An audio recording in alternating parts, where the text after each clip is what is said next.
we've had some sick clutches today, Henry, and add that one to the list. Yeah.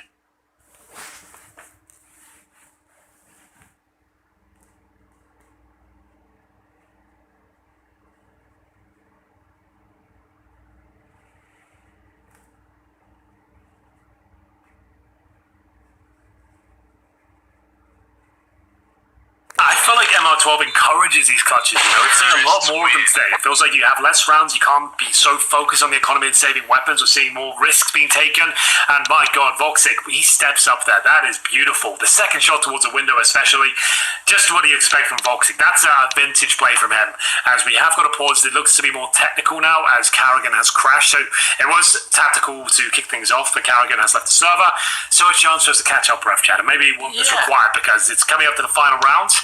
It's 12-11. OG certainly on the back foot here. We can have a look at the buy. It's not too bad, all things considered, after losing the last couple of rounds. They've got 4 kills in the previous. They've got M4s and all for Man 2. Alexi B yet to buy. He's got the USP in hand, but a PT50. If he had just got 1 kill, it could have been enough just to close this one out, but just the worst weapon for the job there.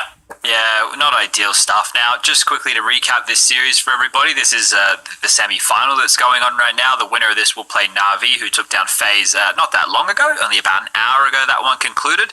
In this series, we have Mirage, Nuke, and the third map, if we need it, will be Inferno. OG's pick is Mirage to go for Inferno, which is not a Mousresport map by any means. It's one that they struggle on, whereas Train, for the longest time, was towards the top of their pool. So as we wait to get this one back underway here, I can hear some lovely noises in the server, which is telling me we shouldn't be too far away from getting the action underway. The clicking and clacking of the chatter suggests that we're getting underway momentarily. And here it comes in, the final round potential. Ready, and we'll be underway momentarily. First map of this best of 3, OG 12, Mousresport 11, but it's only 3 rounds in this second half for OG. They are by no means guaranteed to pick this round up. Mousresport's warming up into, we said this before as well, Chad, we've cut a lot of them in EPL, especially they'd have these really slow starts to go down like 5-0 after being super. And the 2 previous is that, well, besides Vertigo, is that it feels like this is definitely favouring the Ts, the MR12, right? With the economy in the current way that it is, the Ts seem to have quite a few more advantages, or maybe just a different buy pattern or a little bit more learning is required from the CT sides or these teams going forward, as this is extremely experimental. But now that's applied a lot of pressure. Frozen takes down Alexi, Rops onto Issa, and now all it is MBK 1-on-3. No way. They've actually pulled it off. Mousresports with the reverse sweep, and there it is. I thought I got ahead of myself there, but it's going to be another beautiful round from that international squad on their T side. As Chad mentioned, it has been a bit tight T bias today, so they'll remain. You need 4 rounds total to win in traditional overtime. Right now we're doing MR2. That means that you need to go flawless on one side. So right now with OG starting on the CT side and Mouse starting on the T side, one of these 2 teams is going to need to go flawless in one of these halves of overtime if they wanted to. MBK and Mansu. We have seen this before from OG. MBK normally the turrets towards the B apartments and does a pretty serviceable job, to be honest with you. And Mousresports, everything's been reset now. The grind is over. It was a difficult second half, but they made it work. Took us to overtime, and for now, default spread. Window smoke going down. We have said that Mansu's been struggling with that. 13 kills. Same story for Lexi B. They're both slowing down here. As the boost comes in once again. We know Chris J is a handy player, Mirage, Chad, and that's the kind of impact play you were talking about. There it is. That's why we want to see the rifle in his hands, right? Not the deagle, a weapon that he can actually put some damage down rain with. And now, range, close, but now for MBK and Alexi B. High impact moments, just from Mousresports need them. It's something about it. I've casted pretty much every single one of them as well. I always seem to be there when Chris J steps up. I'm such a big fan. And there it is. Perfect round. The boost. What did you make of Mantu's adjustment there? As you said it before, they're aware of his flight paths and his maneuvers back towards kitchen. He tried the challenge that time. Obviously very committed with the orb. He couldn't unscope. Did you like that play? Look, the thing is, it's hard to question what's a couple of times mixing it up. If he hits that shot, it'll look brilliant, but it was the opening for Chris J to really slam it home towards the A bomb side. 13-12 as Mousresports take the lead now. OG feeling the burn, and 2-0 comes in. They're in a lot of trouble here. Yeah. Half out the line share of the T rounds. Here's a replay of Chris J. Beautiful second shot as well. The third, didn't think he stood a chance here, but he makes it work. Issa dropped, and we're getting into back. Mantu's done a good job of finding one in transition here, and more kills are happening, but Mousesport's, they're open to the connector and jungle positions, and kills keep continuing to fall. It's just one man standing, and that's Woxic. He's been spotted, they know where he is, and that's the AWP of the big man Ting striking true. 13-13, we go to the second half.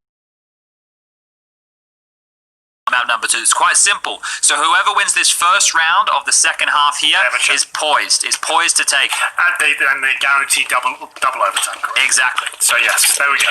I'm officially up to date with the rule set. I know exactly what's happening here. It's a double up setup for Crochet and Voxic. MBK towards middle. We'll see whether this is going to be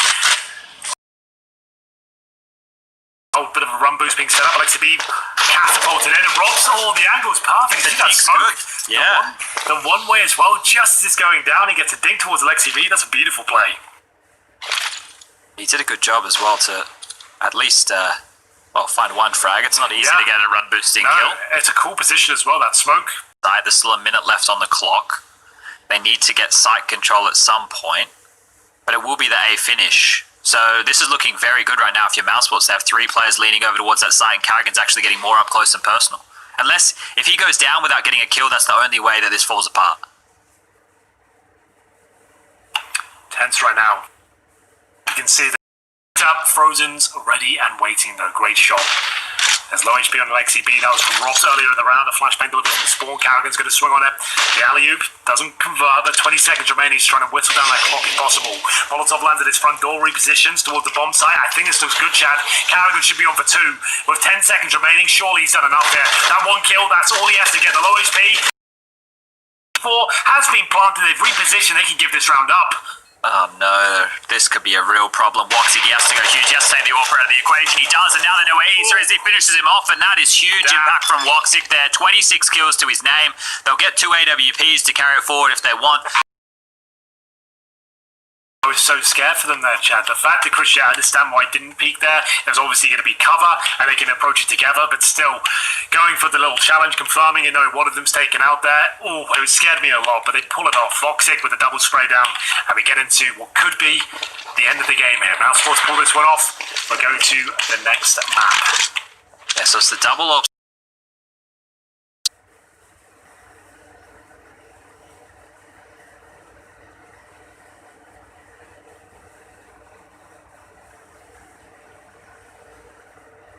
From time to time. Okay. But they're going to use the smoke, and they're going to boost drops up in towards the vent room. The flash was good. Mantu can't land the shot on the Christian. They know where the AWP is right now. Back to proper Counter-Strike, what we're used to in MR15. They're not as aggressive.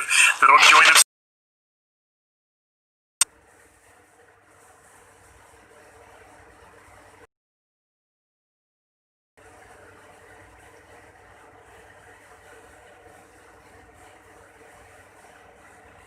Looking down and out. Mousesports crashing out of DreamHack 0-3. This team looks like they're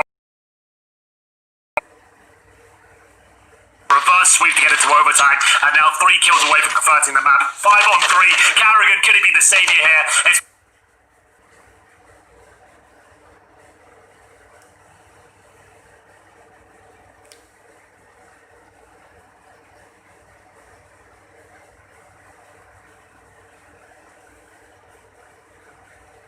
Very quiet showing from him, but he can find his fire. He spawned with the AK-47. Mantu did find a very important kill. The AT delivered, and will this be it? OG looking for double overtime. The bomb to go down. Voxic. I had to explain the overtime. We did it all again. But Frankie, these 2 games today, they're trumping the stuff we had yesterday. I don't want to, say anything too bad, but the games today are much more exciting. Well, that's because it's the semi-finals, boys. That's what you want to see. It's the story. It's progression as we move through the bracket. And of course, there are still potentially 2 more maps before we find out who our second finalist will be going up against Na'Vi. And to be honest,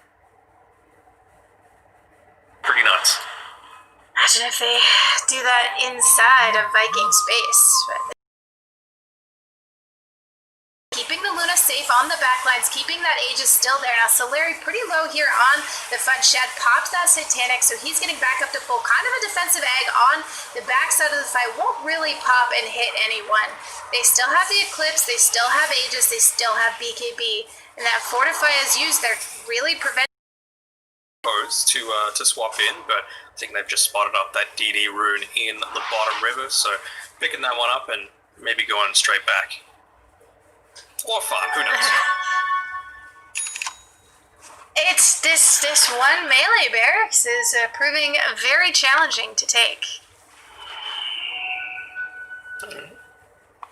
Predicament if he goes too much further forward. They've spotted him out with this deep observer ward, and you've got this blink dagger and the berserk. Ooh, the primal roar could catch him. It's nearly daytime, so that's probably the only thing saving him, the lack of vision. And he will be TPing out. The Shiva's vision just misses. It should be. And how do you just make that rotation? I would never have the guts to make a play like that as the Razor. I guess. What do they have? Do they have anything to stop the BKB TP? The swap.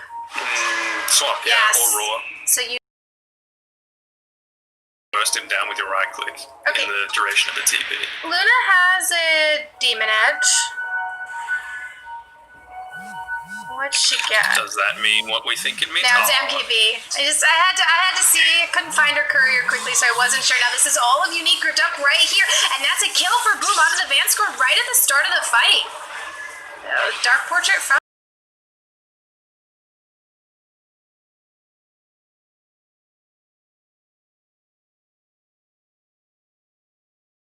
BZZ from TPing away. Boom is going to continue to fight onto BZZ. Kunkka taking a lot of damage from the Luna. Now a swap making sure the 19 team can't go anywhere, and now they're going to continue to fight into this Razor and chase him down.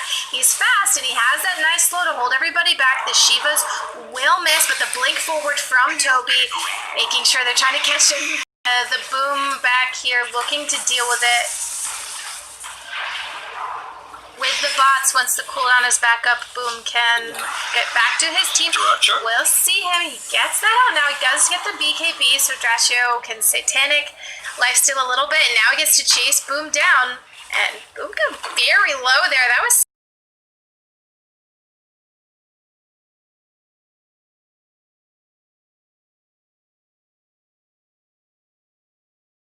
bonus, of course, the fact that you have the boost of travel, able to just immediately join your team.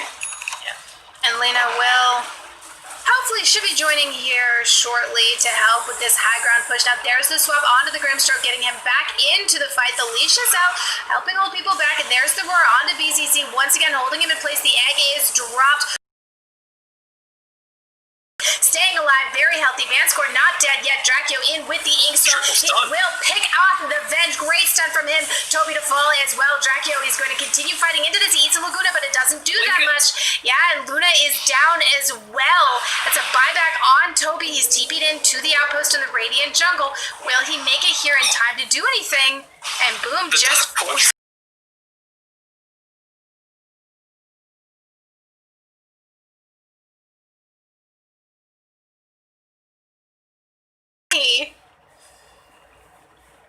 That was a scary fight for Viking. What is happening in this game? They're having a Luna Beastmaster team is having a hard time breaching high ground. Sort of. They can take towers, but they really can't seem to take barracks, which is unacceptable. Come on, it's only a matter of time until we see this Luna axe. It has to be. I need to see the game break because of all the particles happening. Like I said, there's still time. Luna's just trying to give you your wish, delay the game, and make sure that we can see ultra late game particle destruction.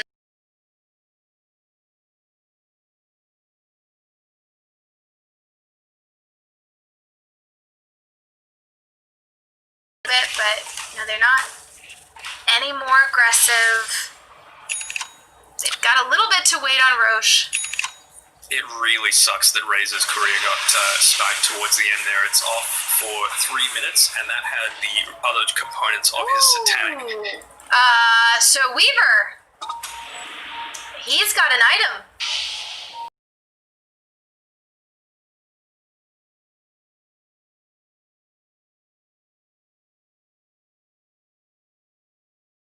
The Luna's going to win more often than not. Luna has her Divine queued up as well to fight into the Weaver's Divine, which Luna's Courier currently dead. Probably wants to hold on to that buyback, so it will be a little bit. Although I suppose if you're buying a rapier, you don't care about buyback. Yeah.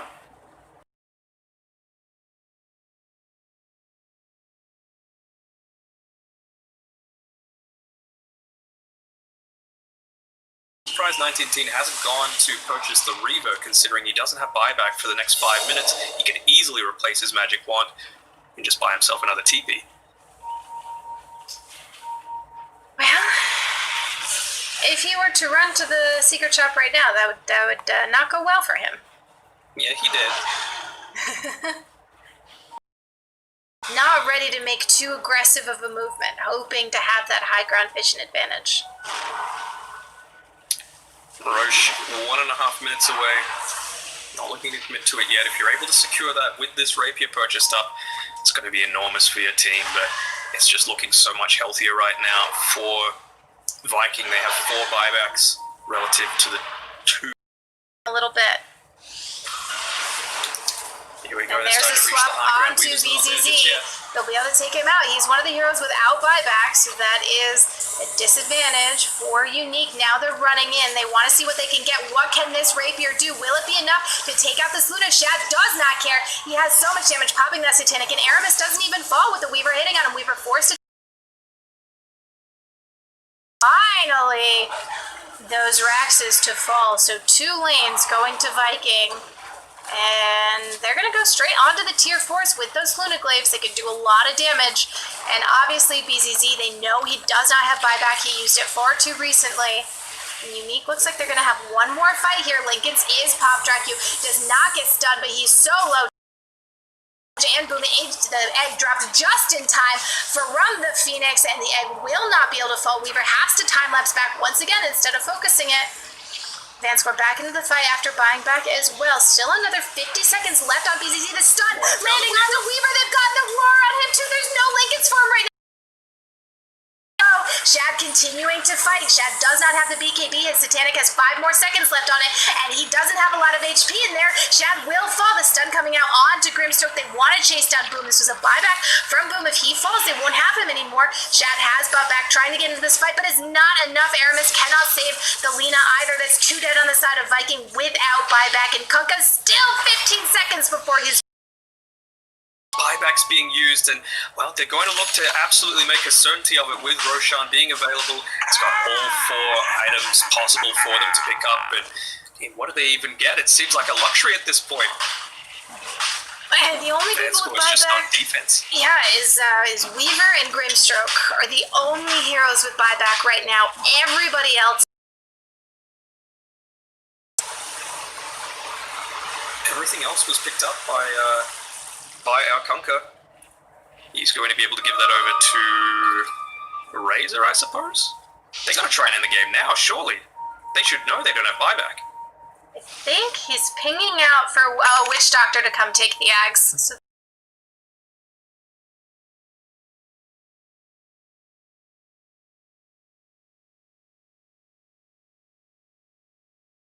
taking the safer route, the back ones, to make sure it doesn't get cancelled. Yeah, he's dropped the Axe Blessing on the ground. Witch Doctor picks it up. And Witch Doctor did also just pick up a Lotus, so that will be really nice against, Venge, Lina, Beastmaster. They're trying to delay with this. Satanic and has his own Divine. So this is Megas. And who could have seen this? 8 seconds left on Boom. They're so close to having their full team. Unique just backing away with 19 already back in the base. He can TP down.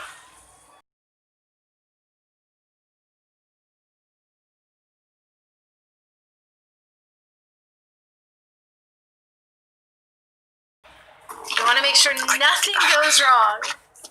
But how do you die? There's no Luna. There's no Lina. Those are the key damage heroes. Sure, you can start out with the... Well, you can't even really start out, right, with the Beastmaster, because you've got no targeting abilities or items except your primal roar. So Lincoln's is going to block that initial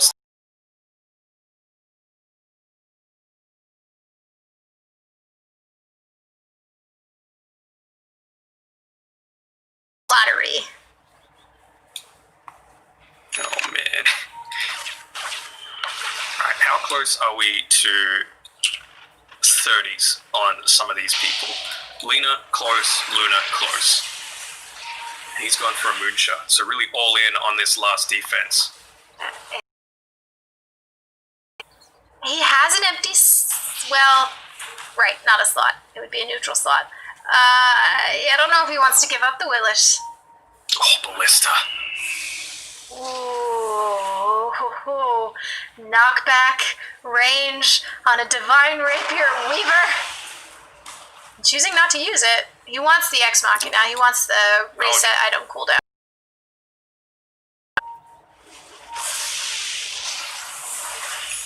And now Razor holding onto the Titan Silver, but he has the Ballista in his backpack right now.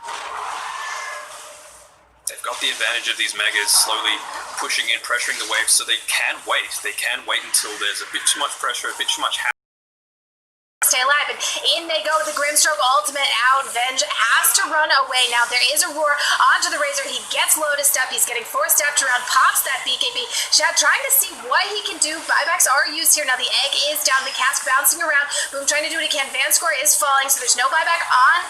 And now BZZ getting swapped back into the fight. He has the roam on top of him. Plenty of boats coming in. Now the Hex out onto Shad. Luna is getting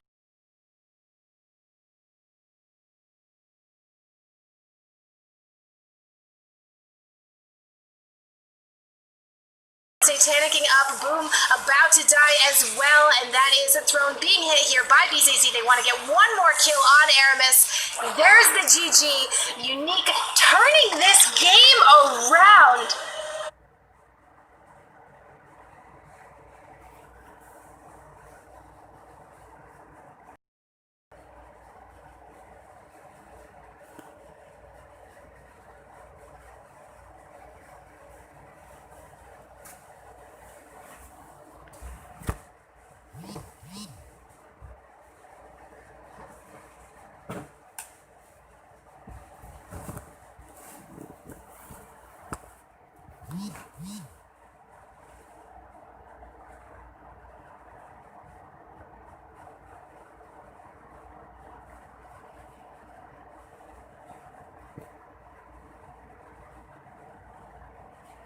RV. And to be honest, at the start of that map, I thought, well, OG have got this. Mouse, they just don't.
RV.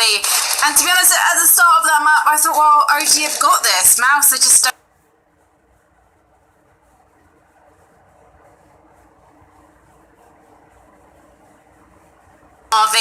And to be honest, at the start of that map, I thought, well, OG have got this. Mouse are just...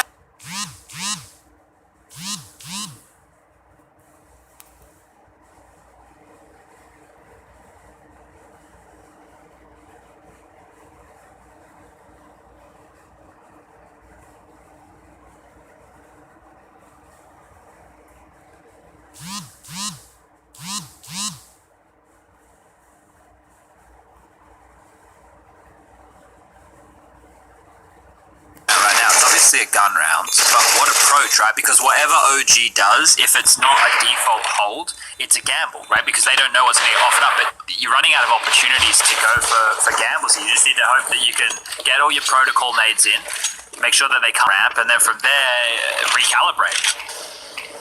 Well, here we go then. Mousesport's off to an absolute flyer. M4, but significant damage there through the wall bang towards the hut. It's going to be Issa. Takes another bullet down to 59 now. 5 versus 3 still, but plenty of time. Mousesport's with a bomb down, but wait for smoke to dissipate, but still a chance to get back into it. Might as well see as much damage they can do here. Every kill in this particular round will be very beneficial. It's a different agenda, really, because they know they probably can't win the round, but their money's low on the CT side. Getting 2 or 3 kills would be massive going forward and enable them to reset them in future rounds. Yeah.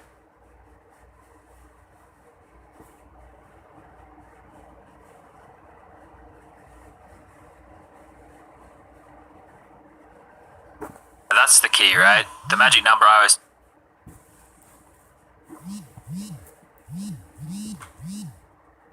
talk about is making sure you're getting 3 kills on the T side to make sure the CTs have a harder time dropping these guns across. It doesn't work as well as it once did in 1.6 or Source because of the different bonuses, but MBK here, well, he'll be the first to fall. That's 2 more to find if you're Mousesports. That's the key to this round.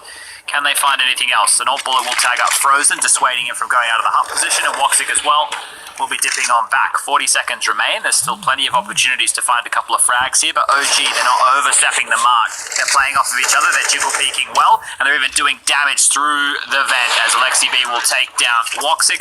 Mantu will finish it off with an AUG shot onto Frozen, and that'll be the first round on the board for OG. Yeah, it will be quite a convincing one as well. To be fair, 4 players surviving and a strong finish. They'll have a couple of AK-47s in their ranks, and we get into round number 7 here. As you mentioned, money very strong for Mousesports, but it's starting to be chipped away at now. They can get 2 more rounds, they'll be down to an eco, but like I said, they have to sustain a few rounds themselves. They've got the firepower, they've got all their grenades at this point, but still, giving up 5 rounds, like we said, that would be pretty average for a half, and an R15 potentially. Yeah, the thing is they can't get hard reset anymore, so there'll always be opportunities for them to buy back in if they lose this round, but it's too bleak. It's too bleak. The picture at this point for them is have to have a flawless remainder of this half. 7 is what they need, and unfortunately for them, they continue to get peppered. They've lost control. The bomb's already crossed over towards Secret. The rotations are coming on in, but Mousesports, they look like they're in control of this one. Oh, that's a great effort from Voxy, but 3 kills have been found for OG here.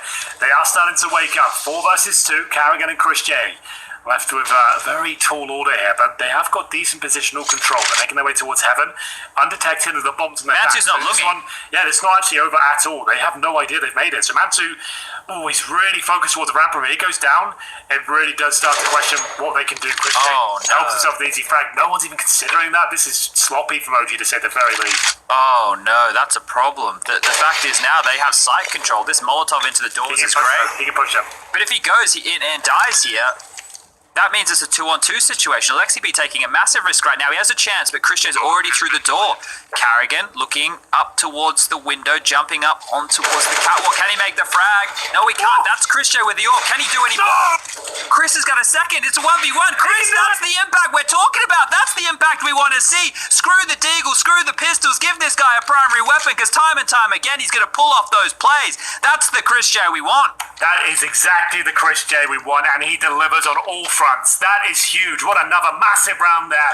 Give him the real weapons, boys. Screw this financial approach. Chris J is back, baby, and that's a resounding performance. A huge clutch of Mirage, and a monstrous performance with the AUG there towards the end. A 4-on-2 chat, and you have to say that was OG's round to lose.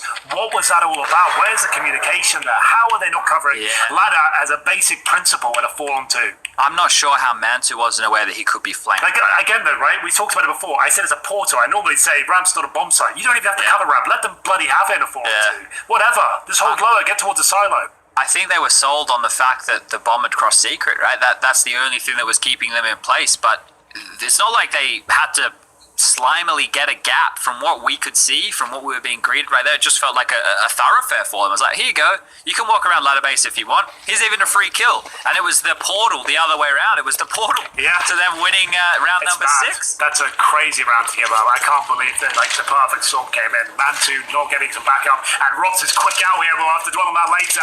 He's actually getting through the flashbang. Oh, it's an XCB with just 2 bullets remaining. He nails the shot here, but still absolute pandemonium ensuing here. He'll get himself down in towards the vent, finding AK-47. And we're round number 8, 6-1 for Mousresport here. OG will find themselves at 5 versus 3, but these rounds, they're not guaranteed by any stretch. This shot, not quite connects, but very close to Mantu there, Frozen.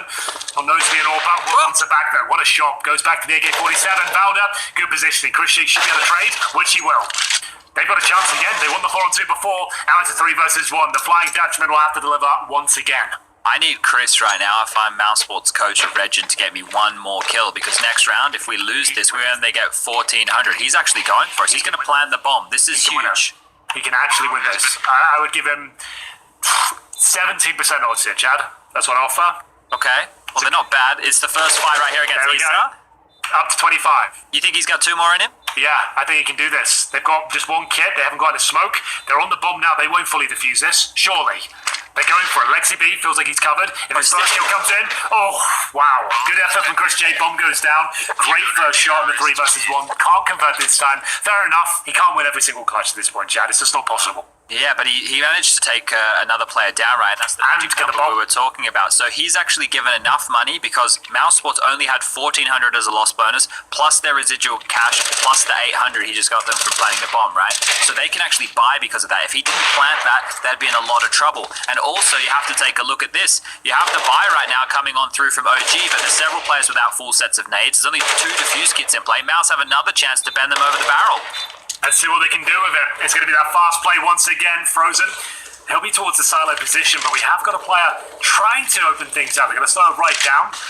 Callaghan makes his way towards main entrance here, but still, this first kill, he might have nutmegged him. This is a classic nutmeg. Oh, MBK, does he know they're having a little hug and kiss, and now the fire will be ensuing. 4 versus 3. Rops pulls 1 back, and this is absolutely crazy. I haven't seen you play like this in a very long time. Lots of aggression, lots of heads-up duels, and no utility remaining for Mousresport here. Round number 9. Mouse take an eco after this one. It doesn't look good for them whatsoever. A kill for this smoke would be great. Can't quite find it. Rops firing off plenty of bullets, but doesn't connect. Hold up a second here, Henry. Bomb is pushing, and that's probably not a great idea against Frozen, because he's going to Ferrari peek you from out of nowhere. Now we have a 3-on-3 situation. The bomb? Fascinating push from OG. The bomb's in the hut. Now, this is one of the things that happens with teams. When they know the bomb's down, they hug the bomb. But what that does is the T's have to clear out all the angles. If you're going to play the C4, you're going to play it this tightly, of course they're going to be clearing all these angles and hitting shots like this. Wow, here we go again. Another impossible scenario being turned around here. It's a rescue mission of the C4. They picked it up and making their way towards a ramp room. That is absolutely astonishing. Mousesports had no business winning that round, and you're dead on, Chad. You're absolutely dead on there. They're hugging the bomb, they're overcommitting, and they're just treating it like it's the golden snitch, as it were. Well, you don't get 50. Well, how many points is that? I think you just win the game. I'm not a Harry Potter aficionado. Yeah, me too. Unfortunately, I think if you're OG, you may as well throw that strap book you were carrying out the window at this point and be a little bit scrappy. They've upgraded into a couple of pistols here. Alexi B even has an M4 to work with, but take some risks. You may as well. You're 7-2 down. It's MR12. There's not too many rounds left. Push. Have some fights. Have some duels. See what you can get done here, because you're getting picked off when you're trying to play fundamental CS. Oh, what was that? I don't know. I try to work out my brain how that's even a shot that connected, but I'll take it. There's still a kill here to be available with the USP. Okay, whatever's happening today in Counter-Strike, let's have some more of it. Absolutely fantastic stuff. The timing couldn't be better for MBK. He closes things out. A mental round again, and it's going to be round number 10 falling in favor somehow in favor of OG. But look at the money now on Mouse. This is back and forth. There's like no team can have any respite or chance to relax right here. And if I'm Mouse, what do you got? You got 2 rounds left, so you take a save right now. You get 1,900 in the next round. It's enough for a buy, I guess. Or you force by here. You go with some of these top rushes. Maybe you drop down the vent. Maybe you try and be cheeky and have that play where Rops is lurking out of the smoke with a few extra flashes behind it. But they can still stay dangerous, right? The thing is, if they were to take the save right now, now they're giving 4 rounds over to OG, and then they're fighting for a 7-5 or an 8-4 half.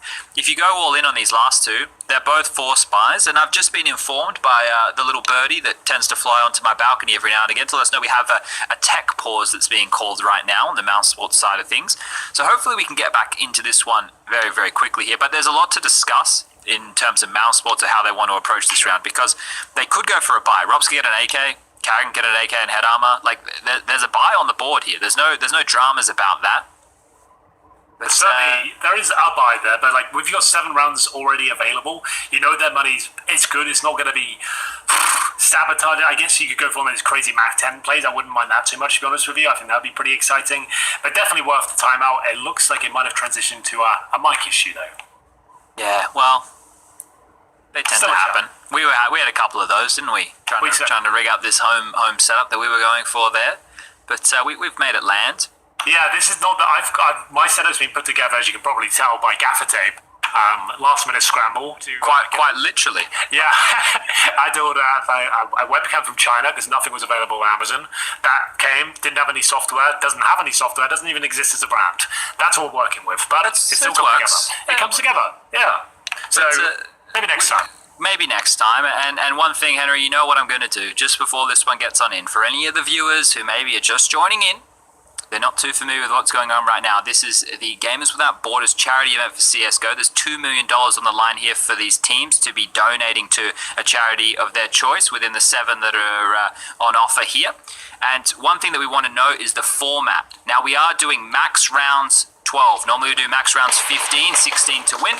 In this occasion, you need 13 to win, and it's a bit of an experiment. And they have experimented with the buy, Henry. They've gone all in. They've gone with the 4. Yeah, I can understand. We'll get into that later. I was going to make a point about that, but let's get into the action, shall we? Here's the upper push. LXTB finds the first. The Vendai?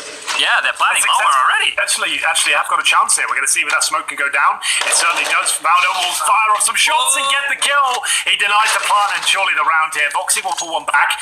3 versus... Not again, Henry. I can see this happening again. Not again. The pieces are all starting to align. Valdo actually done a very good job here. He's a bit of a nuke specialist. He's got down towards lower. I'm a bit worried now. That's a huge kill. With 1 minute 15, he spots the kneecaps. It's actually happening. Man 2 with the orb, and he is actually giving his position up as well. He's throwing that smoke. Luckily, the bomb's gone down. He's made his noise, a lot of it. Oh my goodness, Jad, he hits the shot. What is happening? What is happening? I guess he knew he did the damage when he get the quick kill, but yikes. Maybe he didn't know that the bomb was still down? No, he saw it. I was on his POV the entire time. He was in the open. Oh no, okay. Dead in the open. It was clearly, I think it was just one of those plays like this falls off. It's a 1 in 10 sort of situation. How many rounds is that now? Is that 3 or 4 that they've lost? At least 3. That's going to be the gun punch that might do it, I think. This final round will lead Mousesports to a 9-3 scoreline. They've lost so many massive advantages here. It's not been like a bad showing from OG in the sense of the mid rounds just closing them out. It's just been a nightmare for them. But still, Alexi B, he didn't spot him. So this is actually a chance. He gets a kill again. He knew he was down there. He just didn't know exactly where it snuck off to. So that's a great start and a great upgrade. Mantu still has the AWP. So if we're talking about that in play, there's a chance that OG can post 4. And considering the way that this game's been going, if they can play anywhere near as chaotic or, I don't want to say puggy as what Mouse have done, because they've still been using strats. They've just been finding really good timings and all of this chaos. OG can mount a decent T-half of their own.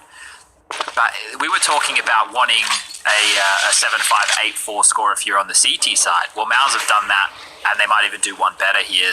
This is not great scenes from OG, unfortunately, being battered and bruised and losing a lot of very, very winnable rounds.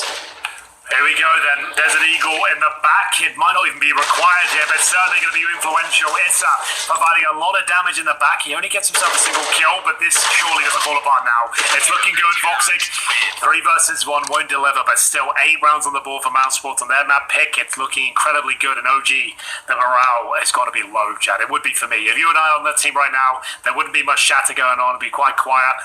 There'd be a lot of an undertone of dread, I think.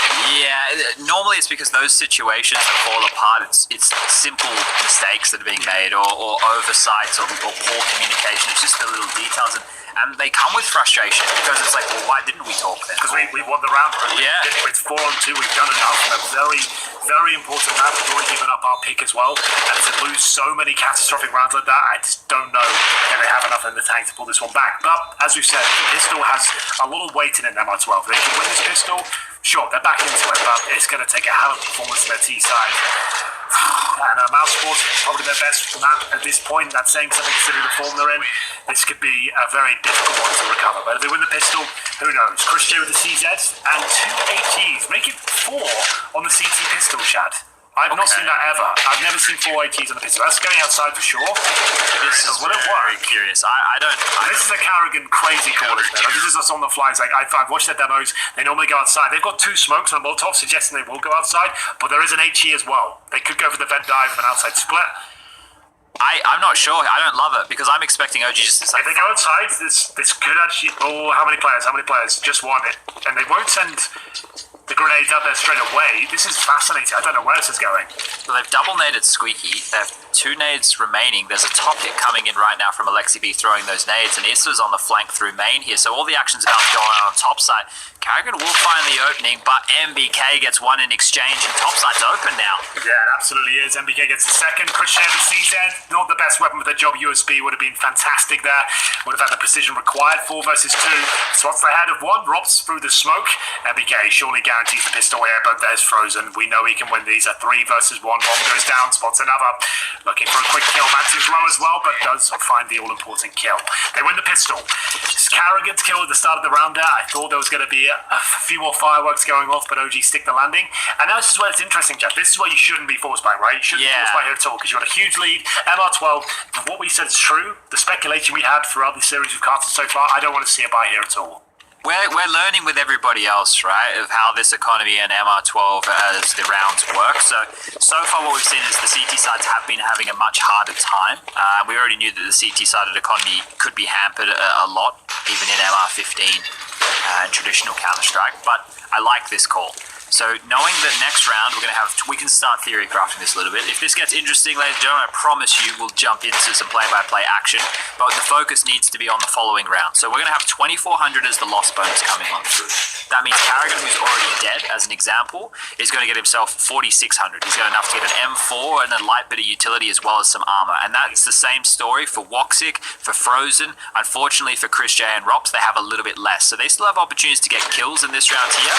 If they do, that'll be an extra on the weapon. This didn't land. No. That's unfortunate. But would have been epic if he pulled it off. Chris J, a chance of a kill, very little one, as Valor takes care of him. Just Voxic remaining, had the rifle, but unfortunately couldn't do anything with it. So that was a full eco. And as you can see, with the full eco, you actually have a pretty good buy, because they're going to have their SMGs, right? There's a UMP out in the field. It's still the advantage for OG, I suppose, but if Mousesport's going to make this one work, they're right back in it. They've shut down the 3-0 potential. And I guess that's the real conversation now with MR12. We just don't know how it plays out with the finances, which are still approaching it in the MR15 way with Force Buy in the second. See what happens, take the third. I just don't think that's viable in the shorter gameplay. I think that potentially the CTs need like an extra $300 to $400 there, and then we're probably looking like we're onto something here. But we're onto the top side again. Alexi B, he's done a bit of a Rops impression, jumped out towards the vent. We will get underway with round number 15 here. Chris J's gone for the MP7. He's up close to personal, trying to see if he can catch anybody lurking through that smoke down towards the vent. He'll drop a smoke of his own towards Squeaky, but he has to be careful. Alexi B's waiting, and the nutmeg coming on through. Alexi B will use the smoke to his advantage, get the kill. Frozen will trade, but now the pressure's on the top side. These SMGs are pushing in. Here we go. Voxic needs at least one here, and he finds the all-important kill. The bomb goes down, finds himself a second, but he won't be good for a third. Surely the flashbang will cause a swing, and Mantu, he'll find a 2 versus 1. Robs, though, towards heaven. Do they hear him? They're looking at him. They're definitely looking at him. They saw him as well. Robs will expose his head. The bomb's still towards up, and he can't get it down lower, but a fantastic Molotov. Robs, the crater as well. You don't like to see that. Suggesting, though, he's gone towards main.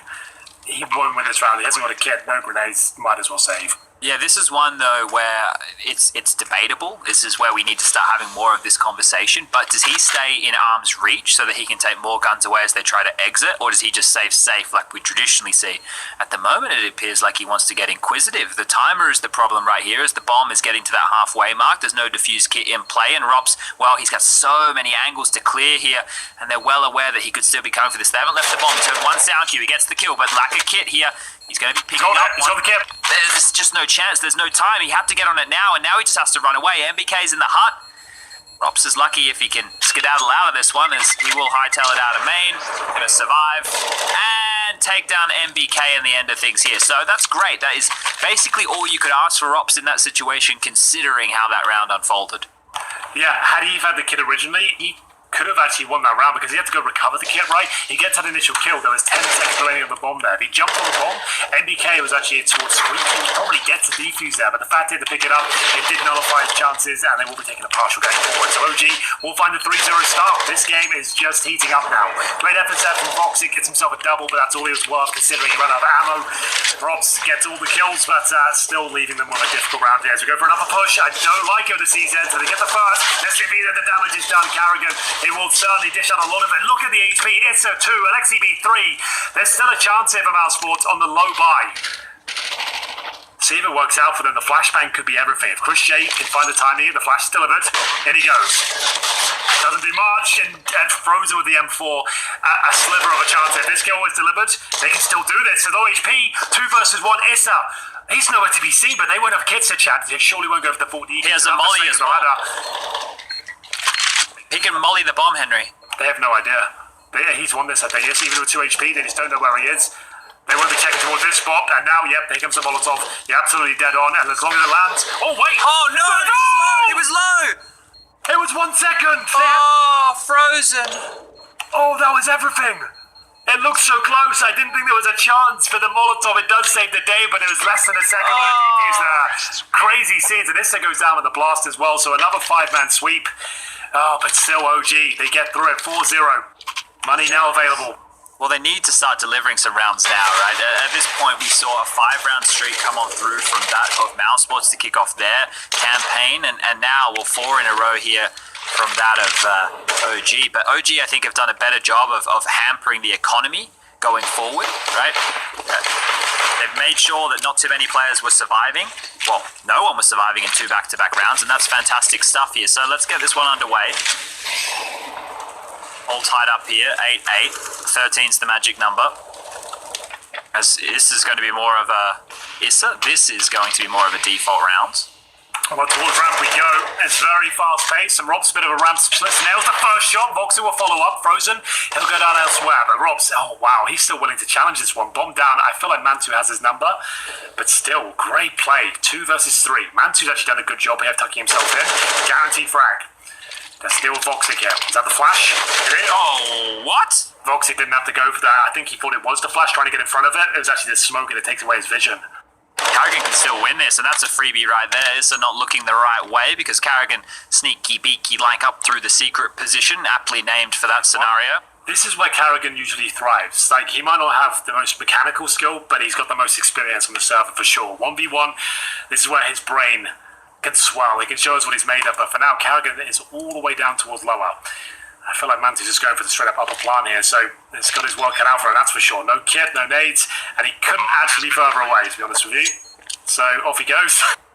This is going to be heard now. Mantu has an idea. He's heard a step. You can see he's looking towards main, but once that metal has been heard, that's definitely going to give him the sound cue. Oh, I like this. He does go back. He has no kit though, Henry. This is the thing. Does he have time for this silly business? I guess he just has to go, he just has to hope he's taking the bait. Gets a quick kill, full defuse. Has to look at main now. No one there. Yeah, good effort from Carrigan, all he could do there, but another round, 3 kills from Mantu. Big clutch, he's had a few blunders today for sure, but that's a huge round from him. 9-8, OG take the lead, they're 5-0 up on the T side here, Chad, and it's a partial buy position. They're actually going to go for it. The money a bit stronger than I assumed. There's a FAMAS frozen there, M4's elsewhere, but utility very low. They have 2 smokes and 2 flashes. That is it. They've hit the panic button. Double I don't mind it though, because of how fast the OG are playing. You may as well post the AWPs up, and you can play a bit more heads-up Counter-Strike with that in mind. And we were talking about the Chris J impact. We want to see him have some more. So let's see if he can kick off this round here with some of that. The smoke on down means that the vent drop is possible. The secret smokes to follow through. That means rotations will have to come into this lower bomb site here for Mousresport. And well, guess who's waiting? It's Rops. Yep, and he's had a great shift so far, but looking like he's under pressure here towards the vents. The Secret, and he's handled it extremely well. The smoke down to nullify their efforts towards Secret. Gets the kill on Event. A bit of damage towards Mantu as well. One more bullet would take him down, but he's only got one in the clip. Goes to the reload. Chris Shea's going to nail at least one of these, and now he is under scrutiny. He's going to be taken down here. Great pounce from OG. Tough to Mantu to recover the AWP and Foxy. He hits a shot. He's right back into it, but no helmet. The Mac-10, it completely dinks him. And you can see the aim punch now really affecting Voxic. OG has got control once again. Carrigan's doing something wild here, I can see it. He takes the bomb down, but he might even push for more. Carrigan's a madman. The Mac-10 close, MBK's taken out. That's the danger man dealt with here because Mantu, low with the AWP, gets finished off by Frozen. They could pick up the double or setup once again if they would like. And they didn't get it. So I think I'd be kind of miffed if I was Chris. Yeah, I felt it's because Carrigan had the AK-47. He feels like he's going to have more impact with that weapon, or one of his stars will at least, and they can have a single AWP. The money chat, this is fascinating. After finding 5 rounds in a row, they've all been crazy close, right? Even it's going down twice. They're actually in a little force right now with just pistols, not a single rifle. This could actually be, after going up 5-0, that one round could be the end of their game. That could be it. They have no loss bonus going forward now. Yeah, they need to make sure they get the bomb down here, or at least grab a couple of kills, and this wild spray from Chris J at least lets them know that someone's on the other side of the door. I can't stress enough that this could be it. They lose this with no bomb plant, they won't have anything going forward, and that'll be 10-9.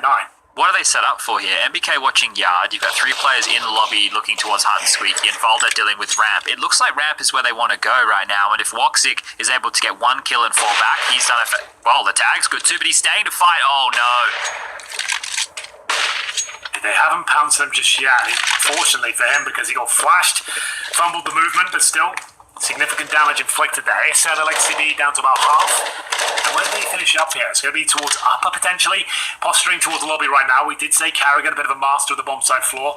7 and 17. His numbers have been weak today. Mirage, they just about got through. We'll see whether he can he's defend pushing. here. Oh, this is crazy. Carrigan going forward when you'd expect him to be going back. All the angry T's on the other side. He's got 2 kills. His impact in this round has been huge. Absolutely. It's still a very difficult round. You might think, they've only got pistols, but this is OG.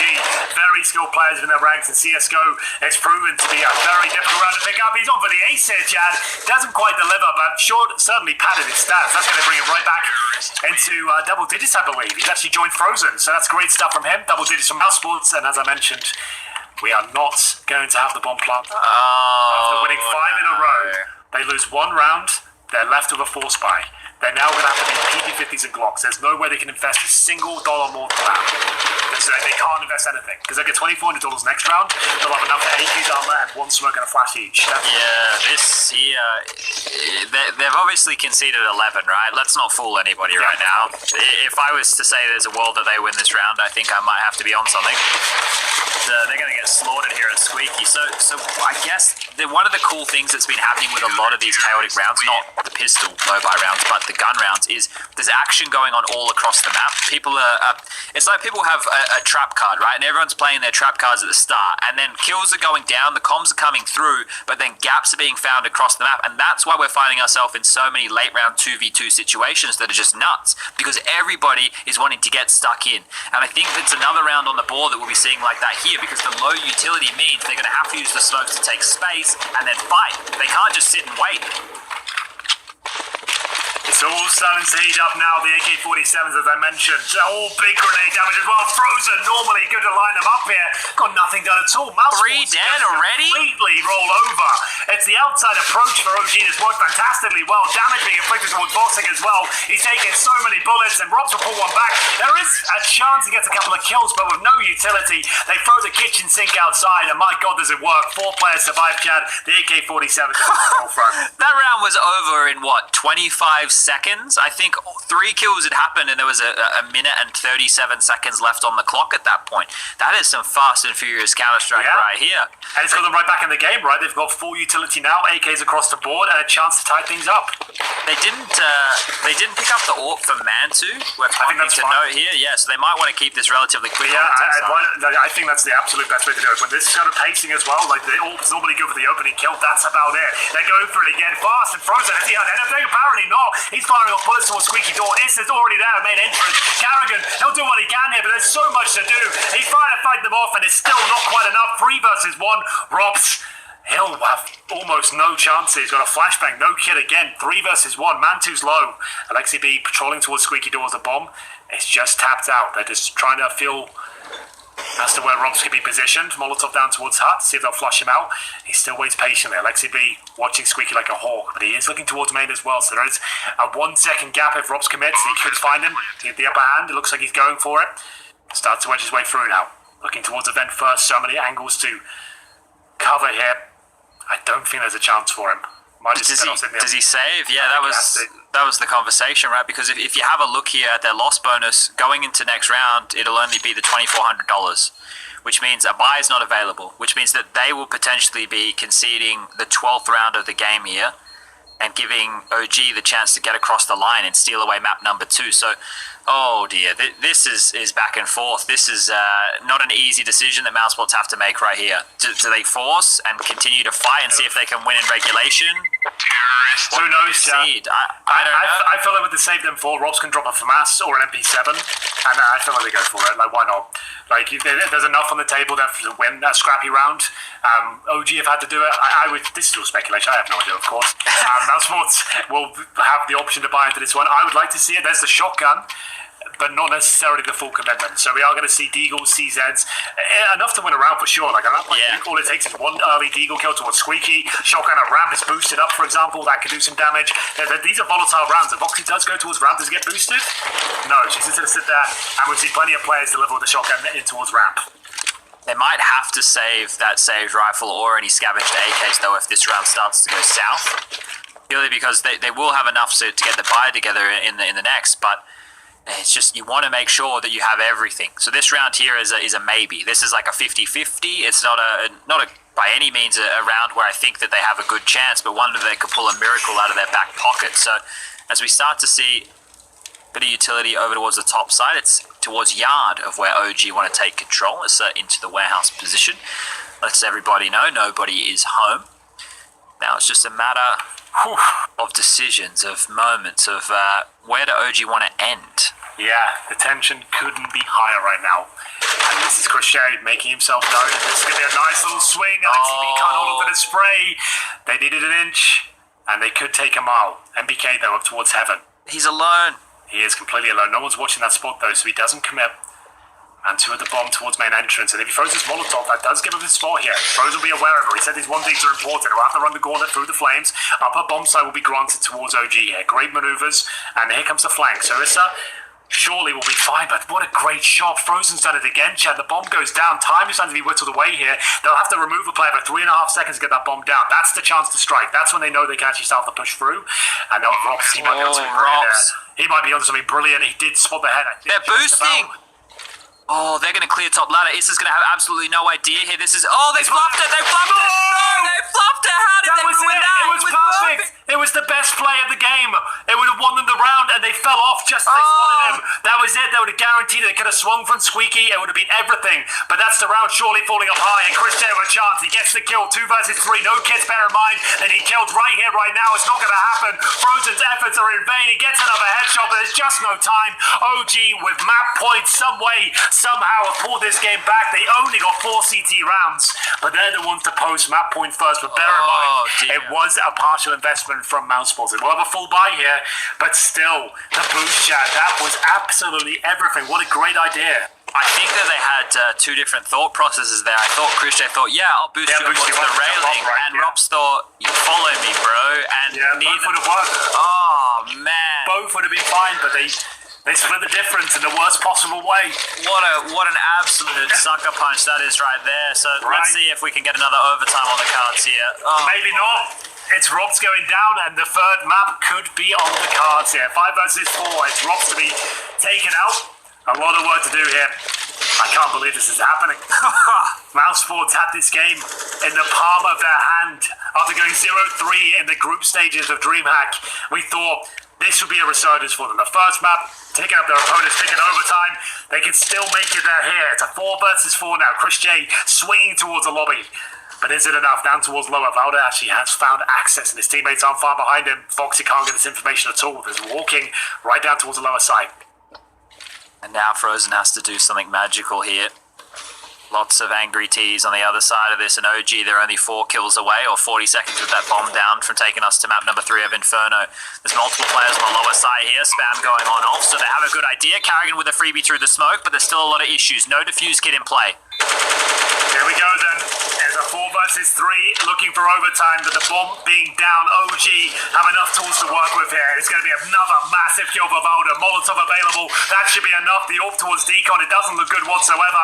And they'll try and get these shots working, but the time just isn't there for Mousresport. Sure, they're getting kills back. They're trading out, but a 2-on-2, it should be done at this point. The third map should be locked in as Mantu confirms it. Boxing, nothing can be done. Just a consolation frag available. He'll hit it, but there's just no time. He knows it, we know it, and that's going to be it. OG have brought this game back from the dead, Chad. 4 rounds on their CT side.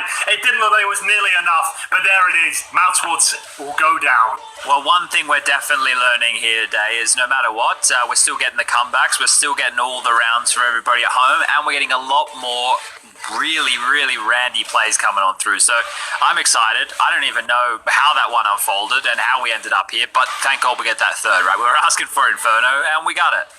Well, there was a distinct lack of randiness from OG in the first half, just 4 rounds on the CT side, desperate to stick to the play, but it not working out for them. So what did they do right on their T side, Chad?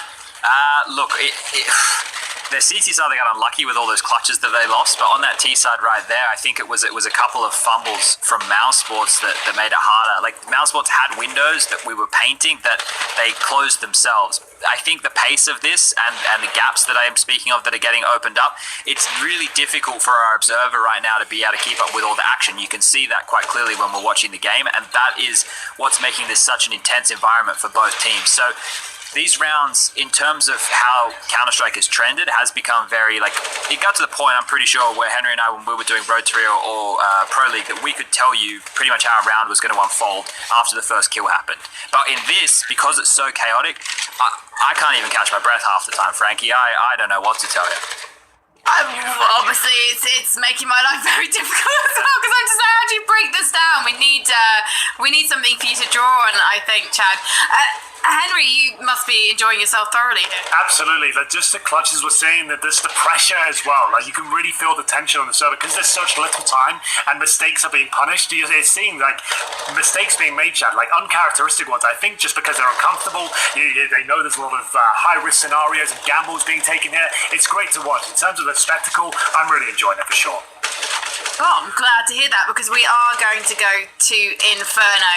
Judging by the performances we've seen from both sides so far, what are you predicting for this final map? Who are we going to see in that final against? Who bloody knows at this point? Like, you would think it would be Mousresports after their first half performance, but OG, even after, 3 or 4 massive mistakes there, Chad, in that first half. Yeah. Crazy rounds they gave up. They still managed to make it work. Another reverse sweep. I have no idea. That's both teams picking up their opponent's pick. I have no bloody idea. I'll go with Mousresports to answer your question. I'm going to go with OG, Frankie, because Mousresports Inferno hasn't really ever sold me, unfortunately, so I'm just going to go with OG on this one. Well, they are number 17 in the world according to the ESL World Rankings, but can OG book themselves a finalist spot against ESL's number 1, Na'Vi? We will find out after this break.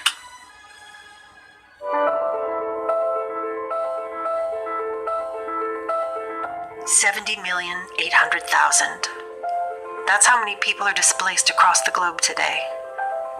70,800,000 people who fled violence and conflict, who risked their lives to escape poverty and hunger, who lost their homes to natural disasters. They live on the run or stuck in limbo, not knowing when or if they'll ever go home. They live in the shadows and on the edge, struggling to survive, dependent on aid and the kindness of strangers. On the front lines, humanitarian responders work tirelessly to meet the urgent needs of this growing population. But this is a crisis unlike anything we've faced before, and it affects every single one of us. 320 million. That's how many people could be displaced over the next 10 years, wreaking havoc on economic growth, global stability, and national security, permanently altering the world as we know it. How How we face this enormous challenge could shape the history of humankind. Because in the end, the only number that really matters is one. One future for all of us that we can create together.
Anywhere near the extent we're at now, Alicia and her team were working tremendously hard to address perceived future drug shortages.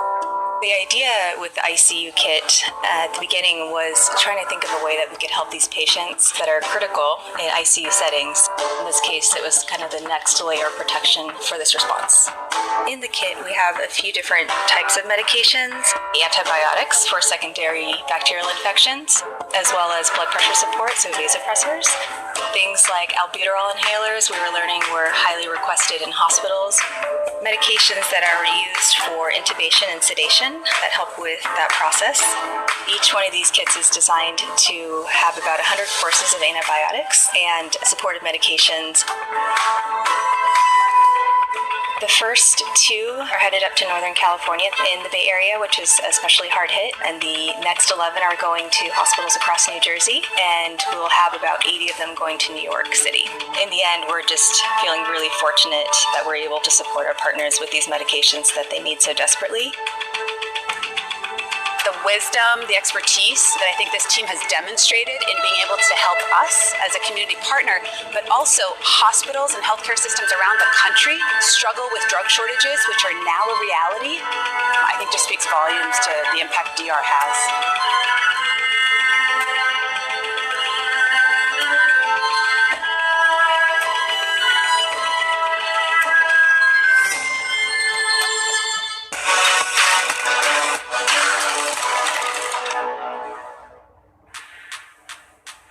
Welcome back to Gamers Gamers Without Borders. I'm Frankie Ward. I've got Sponge and Henry G with me, and we're about to head to our third map of this semi-final between Mousesports and OG. And before the break, Chad, you were saying that Mousesports, they haven't looked too hot on Inferno as of late. What are the issues that they need to fix going into this one? I just feel like one of the things with Mousesports is they're a team on the T side who have really good openings, but Inferno is a map that's very difficult to have really good openings, right? Because a lot of it is posturing for banana control and getting control of boiler and holes, and then getting brackets control. And that's probably the first, 30 to 50 seconds of almost every single round. But for these guys, they take a couple more gambles, right? They're a little bit more all in on spaces, especially when you think about maps like Train or Nuke, like we just saw there, a lot quicker in taking territory. Inferno, they can't do the same, and that's why I feel that there's a couple of woes. And it shouldn't really make any sense because they have good players to lock down key positions on the map here. But also OG, if you look at their stat lines for Inferno, it's not great either. Maybe that's why Mousesports decided to take it to Inferno as opposed to Train. But there's always a question mark when you have a team who was... It was like Mousesports when they're the best team in Mirage, back when LMBT used to be the coach, and then they stopped picking it because everyone was beating them on it. Well, Train's kind of in that same place right now. They're figured out, we know what they do, and I assume that's why they've shied away from it here today. So I'm a little bit worried for them going into map number 3. Really, it seems like it's going to be quite evenly matched then if both teams are having trouble. And yeah, just looking at the results from OG from the last few months, I think been inconsistent. It's evident from that second map and the kind of exciting but disastrous rounds that were there. Both teams are in amazing form right now, but it certainly sets us up for a really exciting third map. The plays that have been delivered today, the individual form has certainly not been lacking. The chaos has certainly been prevalent, but I've really enjoyed it so far. Hopefully there's more of that. And I don't know, I feel like Mousesports will pull their socks a bit and show us a clean victory. I've got a good feeling. Either of these two teams, though, whoever makes it to the final, do you think they're going to present much of a challenge to Na'Vi? Ooh, I didn't think Na'Vi looked amazing earlier, to be honest with you. I still think it with the MR12 in full force, I feel it would be another great game, right? I think that it'll be a close affair regardless, right? Because I think that the decision-making that the teams are doing right now is something that they're learning on the fly with the new format. So whoever adapts quicker to do with the better economical and buy decisions in an MR12 format, I think will be the favourite for me. But we've got the knife round going on here for everybody at home. And whoever wins this will most likely be starting on the CT side. It will be that of Mouse. You'd assume so, but... well, I think that's important as well, because what I was going to say is I think OG's T side, Henry, we know they love the 3-man halls walk with the pops, but they have a couple more set pieces. That Mousesports have set pieces, but they're quicker set pieces, right? It's the one with the 4 players through second middle, the Molotov smokes over the roof quite quickly. So I think the T side, we should be seeing a better form out of OG. Mousesports, I want to see them get about 7 rounds on their CT side here if they want to be able to take this map. I'm just throwing numbers out there at the point, Frank. Okay. I'm liking numbers. I'm liking numbers, especially when they're in my bank account. Now, you mentioned also on the CT sides, they seem to be affected more harshly by the MR12 economy. Does that mean actually if you won that knife, you should really be going on the T side? I think we just don't know enough about MR12 at this point. Like, it might not even be T side, it's just the way it's being played right now. This is like the first tournament, but maybe in considering those facts, it might be a cheeky way to surprise your opposition, but I would say generally speaking, no, you're going to see a CT start and set yourself a target going forward more often than not. And the thing is, Frankie, if they're able to win the CT pistol and convert off the back of that, then they should actually be able to set themselves up with a better haul, right? Because there's no reason that shouldn't happen in the normal kind of flow of Counter-Strike. It's just here today because of, I think, the pace and how this is playing with the players' heads a little bit, that we're seeing some decisions that they would do traditionally that aren't going to pay off with a few less rounds. So let's just say it this way. If Mousesports lose the pistol on the CT side, they should probably take a save on the second. That's all I'm saying right there. And Inferno is a map as well. If you lose bomb site control early, and you're going to have to go for retakes at some point, right? So that is the problem. Mousesports probably won't act as desperately on their CT side as what OG will have to, getting to be on that on the second half. All right, well, this is your final map with us here at Gamers Without Borders. So, boys, have a fantastic time. Can't wait to see who makes it to that final. Thank you so much, Frankie. Let's get into it. The third and final map between Mousesports and OG. It is going to be Inferno, the great decider, as you would expect. The Counter-Strike has been exciting today, and we'll see what happens here. The pistol, it is going to be Valdo with the smoke. Joining him is Alexi B. They've got a Molotov as well. Looks to me like a B play, Chad, but we have no idea. But here comes the aggression. Down towards middle, 4 CTs looking very angry indeed, and we're straight into the action here. Unfortunately, Henry, I've messed up the camera again. Oh, you got it again, yeah. Well, here we go. 3 kills coming in for the boys. OG will be shutting down that push, and we will see. Just not remaining chat. Well, you got to stop doing this to me. No. Yeah. The problem is, Henry, I closed Counter-Strike when we do the segment, and then I forgot that I needed to open Counter-Strike. So that's all right. To be fair, there was no kills in response. It was a 4-man push from Mousresport down towards middle. And to be fair, we've casted so much, as you mentioned, of them in Inferno. They've tried this a lot. They always come flying out the gates on CD side Inferno. I couldn't tell you why. I don't think it's ever worked out for them. I think I can recall 3 games like EPL. The same thing happened. They just couldn't get going. Very slow starts from fast-paced gameplay. Yeah, and this is the thing. Back at Blast in London at the start of the year, I was actually watching some of the OG games there, and they even had a very similar style pistol round where Alexi B would play retake B with 2 flashes, and he would flash banana for them. And I highlighted that on the broadcast because he team flashed his entire team, which was actually beautiful to watch. It was some wild scenes. But I think this year we've seen a lot more CT-sided aggression, especially on maps like Inferno. Like Liquid been doing a lot of this, fighting top mid, fighting second mid.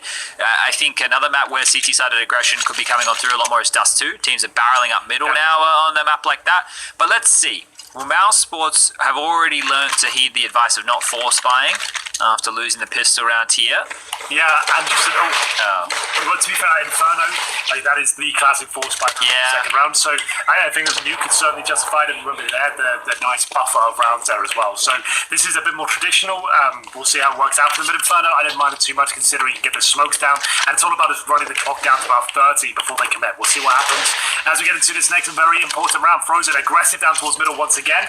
And we'll see whether this is where they can actually start to step up. It's looking good. Carrigan opens up the fragging department here. Valda goes down. 5 versus 4. And Chad, I think I've got the same problem as you. I think while camera has got a bit of an issue, so where I assume you've got the same problem as me. It's not locking to so we're to observer anymore. This is what Anders Assembler had to do back in the day. You've got to sit here, follow the action yourself, and just keep up with the vibes. Right? Okay. So imagine you're a young Assembler. There's a chance that we might not be casting what's on your screen, everybody, but we'll do our absolute best.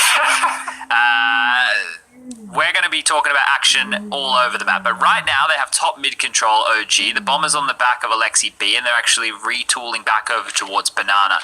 Issa will be joining them as well as more smokes are lobbed on off towards that alt mid position. That jungle position there to hold them at bay. The grenade on Carrigan's head, it's good. They're going to run him down here. Carrigan will drop the smoke, and that will stall them out, but he has the UMP. Has to make sure he can get something done, and he's going to harass with a bit of damage. Carrigan will take one. The CZ comes out, unable to find more, but the rotation's good. It is looking good here, Chad. Carrigan worth his weight in gold there. High impact for sure. Frozen left with just 1 point of health, but a shot from Chris J. That's beautiful. He does manage to do a little bit of damage towards Manta as well, but that's a good position. Voxic, I thought he had a chance there. Doesn't work out for him. Back down to the 2 versus 2. OG looking to find a 2-0 conversion. Remember, now turn it to 3-0 as well. Frozen, that's straight out through the smoke towards the bomb side. That's actually wild. 5-7. The snapping turtle. It's delivering on all fronts, but finally shut down. Mantu left in a 1 versus 1 against the El Master here. Drops. Mac 10 available. Desert Eagle as a sidearm. No kit, no utility, and no idea as to where Mantu's positioned. He's towards second oranges, and did he have 2 bullets left? He went for a reload. I have to check. Yeah, I'm checking on the feed now. Oh, yeah, he had 2 bullets left in his AK. He fired off and reloaded. That's not ideal right there whatsoever. Didn't want to give away a sound cue, but I guess because Frozen already pushed through the smoke, he had communicated where he had died from, right? So Rops had already known the position. Maybe Mantu not realizing under the pressure right there that he didn't have enough ammo to work with. Yeah, it was just straight up like, I didn't hit the dead man's clip. He fired 2 shots and either accidentally reloaded or either way, it was a lack of bullets. It all falls apart and the Mac 10 comes out on top. Okay, so the force buy will pay off for the CTs, but OG will force buy back in return right here. And as we take a look at the little map overview, it's the best way I'm going to be able to bring you guys any action. Carrigan posturing towards top of Banana, gets a Molotov down deep. We have Issa going into second middle on his own. And right now it's just going to be a bit of, calling each other's bluff. Are you on the other side of these nades? Are you poking on down in our side of the map as Carrigan clears out Banana? That's looking good. We've got Woxic towards top mid, and the rotations come on in. So this can stay and settle at this point. Mousresport can play 4 over towards A again. They can keep Carrigan jump spotting at B, and they can set up their defenses as they wish. Well, let's have a look as to how it goes down. That's the theory. And now OG trying to answer back with the 3 rifles and 2 deagles. Got a flashbang ready for the Banana side. That will be deployed, and over we go. Going to see if they can flush out the likes of Carrigan. He's still got his smoke there on top of Banana. very quiet and slower approach here from OG, which we're fine with considering the circumstances here.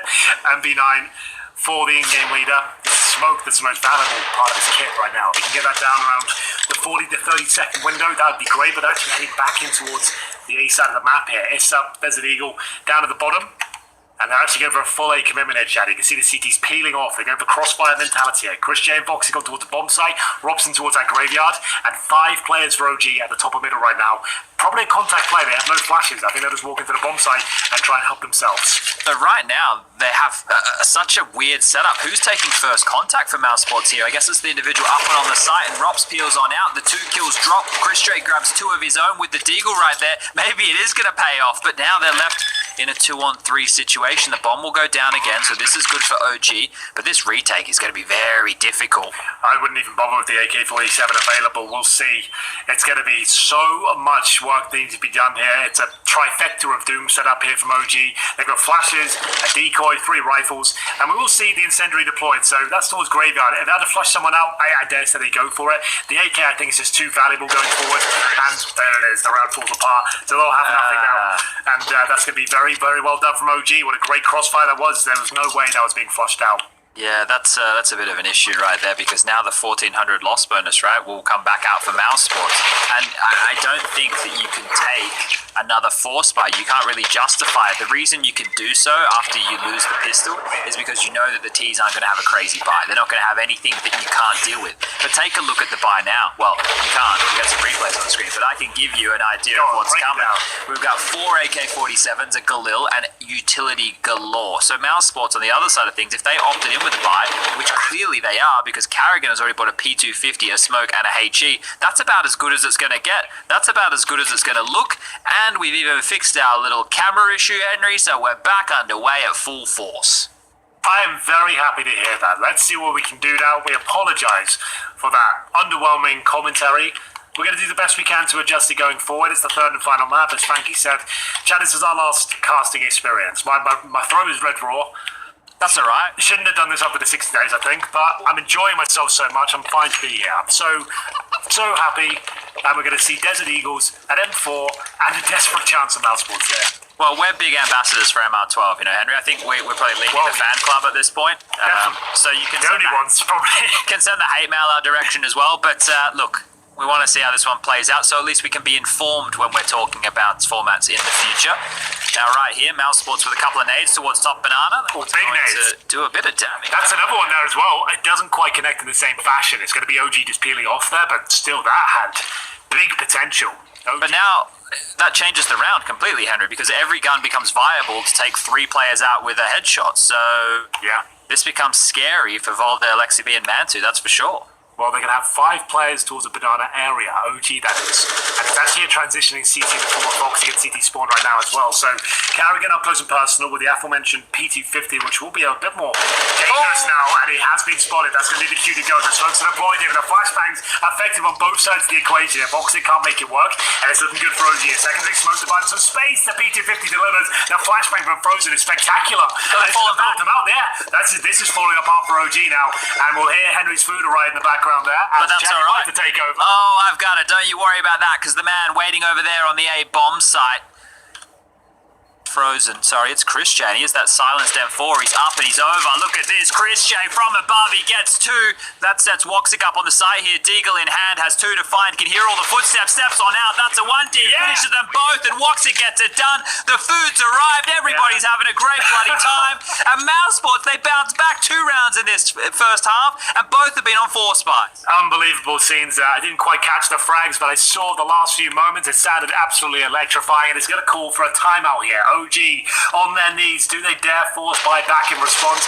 That is the question. They've got 15 seconds to deliberate over the options here, and they're going for a jab. They want to break serve once again. It's back and forth. It's scrappy, and it's exactly what the doctor ordered here in these trying times. Well, if you don't like ecos, it looks like this game might not give you any, because if they keep partially investing like this and having threatening buys round after round, we're seeing some Tech 9s getting dropped across, Deagles being bought in, MBK has an AK-47 in play, Alexi B yet to purchase on through.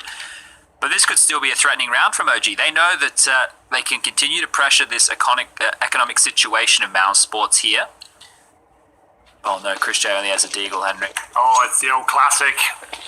We haven't seen it all day, Chad. We've been waiting for it, and finally, we will be satisfied. No MP7. Is anyone going to get 2 in a row, you reckon? No for Mass, but the Deagle is out, and Rob's to open things up. It's actually not looking too bad here at all. First skill will be his. This is to go down. And for now, it's actually decent banana control. I think this is a boost being set up here. Frozen will use the sandbag to jump up. And he's got a lot of vision. What a beautiful maneuver there from Mousresports. That was perfect stuff right there, as Frozen might get a couple more here. The cavalry's even arrived, and Chris J and that Deagle, well, they're on the scene. They know that Frozen's here, but the damage has already been done. Frozen able to deal with MBK. The pressure coming. Is there a flash? Yes, there is. Rops has lobbed it on out. Good stuff. It's a 3 versus 1, and that's going to be the kill. It's going to be Mousresports fending up the force by surely an eco at this point, Chad. You have to at this point, right? You can't continue with the force by wars. There's no way that OG can make an argument where it would make any sense. They have to take the save. They will get the 2400 in the next round, so there will be the gun round coming through in round number 7. So here this one should be quite the quick slaughter. I don't think we should be having too many heroics, and maybe one of these old school anti-eco pushes from Mousresports once they work out what weaponry is in play. Chris J even has the MP7, which is perfect for a round like this. You're all good? Yeah, there was a whole complication with the door. We're back into it now. I have to be quite rude, but we're sat down. You got the wrong order, you know. Yeah, there's a whole thing. We get into it. The rush towards middle. Voxic with a big spray down there. That's what you like to see. And now, it's the ace as well. I got back just in time. It was a full eco, but still, that was a tremendous display of skill for the 2. And surely the buy available for OG now. The full eco, not the best. Didn't get any kills, but a good round. It's a quick round. That's what they can say. Beautiful stuff there. So this is where we get into the meat and potatoes of the game. We're able to stabilize right now. Mousresports will have a couple of buys going forward, and OG, now that they're on the board and max loss bonus is looming, will be able to continue to look threatening throughout. So let's see how this one stabilizes with the 5 AK-47s going up against the MP7 of Mr. Chris J. Also got a couple of AKs of their own, defuse kits and utility aplenty. So banana control, that's in their hands, but now Woxic standing aggressive like he would with an orb. He might get overrun here, and Alexi B winks alone. The fast-paced gameplay continues to deliver, but Ross is trying to play both positions, and MBK just get him cleanly. Yeah. Bro, I don't even know how he'd do that. The smoke was down. How did he have vision? Must be a tight little gap there on the hard left, or a pre-fire, I don't know. Yeah. I did it because there was no icon for the smoke kill, right? So he did have vision. I assume that's how the system works. But still, that looked like Rops had positioned himself so well there. That's a classic spot. You're being pressured from quad and arch. You can tuck yourself in if you crouch by in front of that smoke of the apartments. The boxes on the bomb site will protect you from arch. You're able to segregate yourself from apartments to smoke, and you can focus towards quad. But somehow MBK takes him. I have no idea how he got that shot. Well, that was the round, right? Because if Rops was able to get like 1 or 2 kills or even slow them down, then the rotation from the 3 members marooned over there on the B bomb site may have had a chance to come on in. But Chris J, Frozen and Carrigan, as soon as both A defenders fall in the blink of an eye, have no option. Imagine trying to retake through. You never know, they could be pushed all the way into CT spawn if they wanted. And right here, this will be round number 3 on the board for OG. Back and forth we go once more. And as I said, going into this round, it's not a problem for Mousresports because they do have residual cash here to get another buy on the board and one in the next round as well, assuming they don't overspend right here.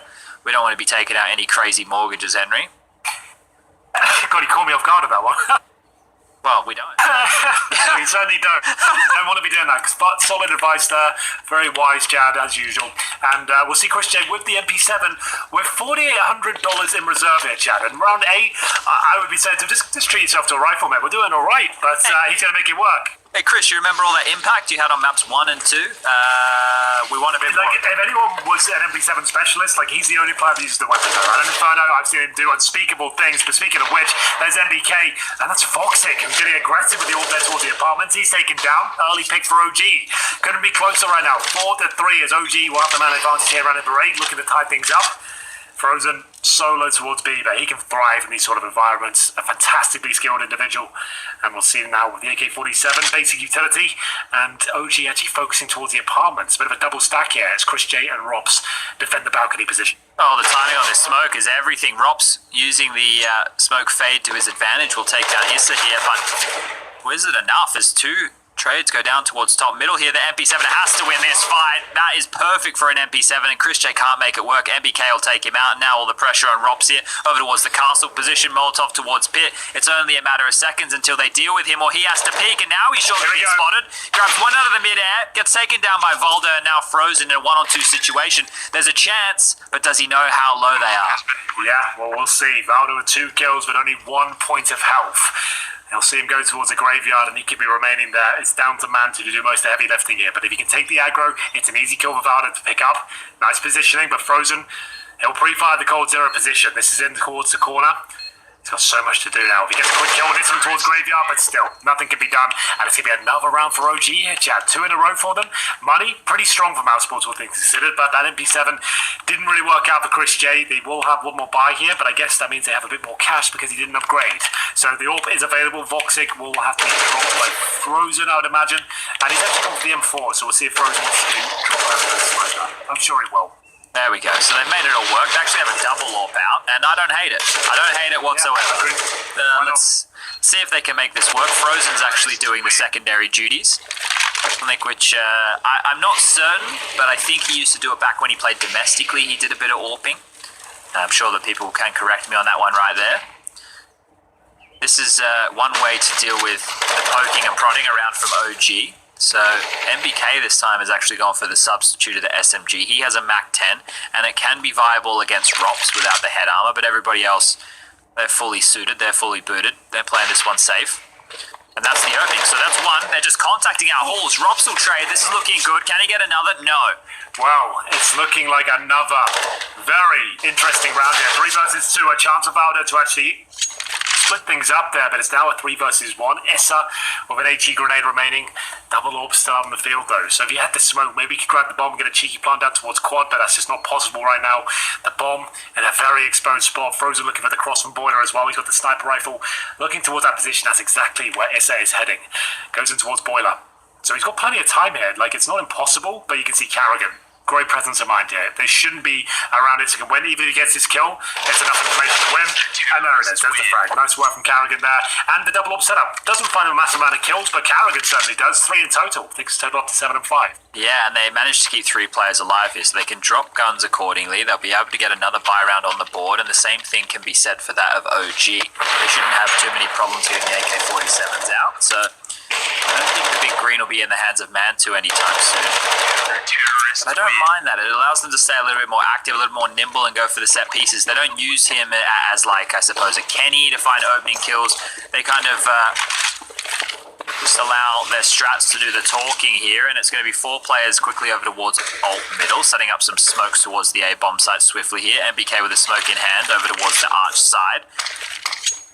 Going to push back Watsing now. So this is going to put a lot of pressure on the A-bomb side because there's 3 players still over towards B for Mouse, but never mind. Watsing takes 1. Can he get more? Pushes in close. He's done more than enough. Yeah, that's just where he thrives. So with that quad position, close range, he normally finds multiple frags, and he's delivered once again. Rops coming for the swing. Should be a guaranteed frag. Makes a bit of a meal of it, but doesn't take any damage in that instance. It's going to be a 2 versus 4 here. Both players towards the pit. That's Valda and Mantu. They have a smoke, a flash, and an HE, and 2 healthy players are fighting their way out of this one. A smoke rolling over in favour of Valda. A sign, perhaps, Chad. Well, it wants to be part of the equation. Yeah, they can definitely still make this one work because Mousesports are all close and poised as soon as they hear the bomb going down. But Volda to defend from the pit. If they re-smoke that arch position, that means they only have to focus on 2 choke points, and that's exactly what they're doing. So this is a smoke sent for the heavens. Could it be enough to convert this round through the smoke? Way. It's all coming together. 4 versus 2 once again. This time in favour of OG. Robs can save the day though. 1 bullet on either side will be enough, and Mantu converts to 4 versus 2. Mousesports going to taste their own medicine, and boy, is it bitter. How much more did Mouse have to do right there? Waxic on his own completely stifles the hit up the quad side there. You've even got a fast flank coming up quad where they're able to stop the plant, but no, they just sit in the pit, they chill on out a bit, they take a deep breath, they talk about their options, and look at that, it's lovely stuff here coming on through as OG. Wow. They forced Mousesports into an uncomfortable position. And bear in mind, they're the ones receiving that sort of treatment on you. What, 3 or 4 rounds that fell apart, 4 on 2s, everything that could have gone wrong did. And they've still got the presence of mind now to fight back and give it an equal treatment Ointman, but Voxic aggressive here. It's absolute pandemonium today. What is happening? As Carrigan gets 2 with the CZ, 4 versus 2. Frozen, Carrigan falling back, but of course, there's always a chance, apparently. These rounds can work out. Mantu, he knows it. Starts to edge his way towards the bomb site. As flick up towards the first Orange's position works out for him. Carrigan's there towards CT spawn, and he's very low. Taken out. Has he got the bomb? No. Mantu will drop a smoke. No, you might not necessarily be aware that he hasn't got the bomb on his back here, so with the smoke down, they have no idea whether he crossed towards the site. He actually has a chance, even with 2 HP. Surely this one doesn't. How many times have we said, surely this one? But this one here, the 2 HP, that would mean he has to go flawless, right? He has to hit 1 taps to the head or hope that they're not looking in his direction. So he's even just fluffed the Molotov on the site there that hasn't landed where he wanted it to, deeper over towards the coffin position. It's not going to matter that much. He knows Rops is close. The rotation hasn't come in from Chris J yet. Oh, that's a reload from Rops now. It's actually a good chance of Manchester to win this. All the timing couldn't be better for him. Gets new boxes as well. My God, he is brave, isn't he, Chad? How is he even being so mobile with 2 points of health there? It's actually worked out. He tucks himself into emo. This is unreal. I don't think they'll be aware that he could be in that position. They'll certainly check it, but he's got a bit of a window here. Crochet takes him down, but bloody hell, that was brave from Mantu. Yeah, it's getting a bit tight right there, but look, with that plant, OG get a chance to go for another dip, another chance to have a crack at this one right here. The half's not done just yet, and if you're Mousesports, you really need to get this last round. I think for them, 7-5 is important, whereas for OG, they've already done enough, in my opinion.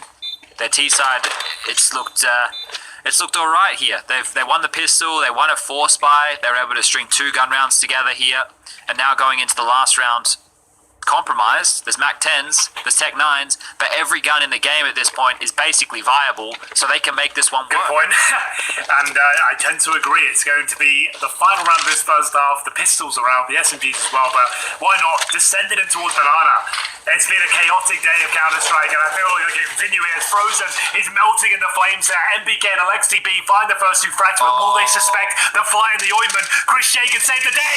He's gone for the first, but the flashbang catches him here. He's got to fight for his life. His teammates will pull back a couple of kills. The bomb hasn't gone down. This is absolutely crazy. He's still there, taking no damage. He's got himself another kill. Chris J with that high impact once again, Chad. He might have done enough after losing the first 2 picks. They give up nothing more. 7-5, Mousesports really giving it a help in the final round. Ooh, that B-rush, right? Once you see the first 2 kills go down, if you weren't paying attention to the 3-man stack, you were just like, well, this round's done. This one's quick. They've just run into the site. They've been able to run over them, and here OG should be offering themselves up with yet another round, but no. Mousesports with Chris J, sneaky beaky as you like it. Let me tell you, Henry, he's probably not getting 2 with a deagle from there, because as soon as he shoots 1 bullet, his position is known. With the silenced M4, you could see their heads were still on the swivel. They weren't quite sure where to look, and eventually, once they identified his position, well, they could deal with him. They could try and deal with him, but they're stuck in a crossfire. Well, yeah. It was so well played that the fact he's got that presence of mind is realizing, okay, they've got 2 quick picks out. There's sort of round with Tech 9s and Mac 10s. They're assuming this is clear. Why would I be in the boxes? He played it so well. Great stuff. Shuts it all down. Big round to pick up in the final. 7-5. And that will be in favour of Mousesports, but still a good haul of rounds, I would say. Very competitive half, and plenty more action to come. This could go the distance again. Remember, magic number is 13. 13 rounds here in MR12. Max rounds 12 is what you need to get across the line. The winner of this will be playing Na'Vi tomorrow in a best of 5 grand final. If you're not done with the Counter-Strike action today, hang around after this. Anders, Bloom, and Jason Moses O'Toole will be bringing you 100 Thieves taking on Liquid, I believe, where they will be playing the likes of Tuscan, Cash, that's Cash for all of you who are not Australian, and Cobblestone, the third if they need it, also in MR12 format. So let's kick this one off. The buys are on in. And we're off to the races here. So Alexi B, he's got the HE in hand right now towards B. He's got a flashbang and a smoke to go with it, so you'd assume he's alone with that much utility. Just trying to suggest there's more players there than there actually is. Good grenade. It's actually going to bounce off. That would have been perfect. Doesn't quite get it in there towards the logs, and now will allow Mousesports to get closer and closer. P250 and armor for Robs, the star player. They've got 2 smokes, 3 flashes. I would say that's a B finish in my book, but obviously you can go on either side. Full banana control. And Carrigan's actually leading with the bomb here, so confident that nobody's pushed on down is what that tells me. Oh, this chicken on the stairs, it's about to... because Woxic is about to make a little bit of noise if he pushes just over the precipice of the top of boiler here. Oh, forward here. Loxic now. He's going to get away, but that information's been given on up. Look at MBK go. He's pooped on out. You got 3.5 kills right there, and there's the chicken. He made it! How did he survive that interaction? The MVP at the round, the chicken's still going up, and we will find ourselves in a 5 versus 1. Voxic in a 5 versus 2 here, the chicken by his side. See whether Senor Cluckington, I believe that the friendly chicken. The friendly chicken. Remember him? What a guy he was. Voxic, holding one back. That was 2 eggs, right? Oh no, there was a guy who used to join the lobby. Is that who you're talking about? Yeah, exactly. Chicken, yeah. Chicken. Yeah. That was a wild time. That was in 2015, like when we did the vetoes, like on the PCs. The chicken would join every time. Like, whenever Passion was playing as well, it seemed like a 6th player would just fucking join the lobby, and then we'd have it. It was just that's just my job. That's alright. That's going to the charity, Henry. Which charity you sending that to? I'll have a look after it, but I'll throw 100 quid. That's for that alone. There we go. So no one heard that, and away we go because we're back underway. And this is a chance for OG to mount here because guess what? The Force by Henry, who would have thought, has come on out from Mousresport. This is not the scenes we're used to. Oof! How's he done that? It's not possible. Running up like that, you're not even looking in that position. You fired 1 bullet and you've taken him out. Well, at least it's answered back, but still a stunning shot from Frozen to kick things off in round number 14. The Force Spy is out and about and it's volatile. As we'll see them actually focus towards B. They have 3 smokes. Actually not too bad. You can see OG floundering a little bit here. They need intel. They want to try and fend them off and deny this execution. Luckily, no sound cues ever. Chris J falls back before the flames could really engulf his position. MBK knows he has the advantage with the rifle in hand. Wants to get intel. Desperate for it. Oof. He does get a bit more than he bargained for. He's going down, Chad, for sure. What a flash that is. And now down to Valda. He has not backed up his teammate at all. He's got the MP9 in CT Sport. He's got a flash. He's lost the M4.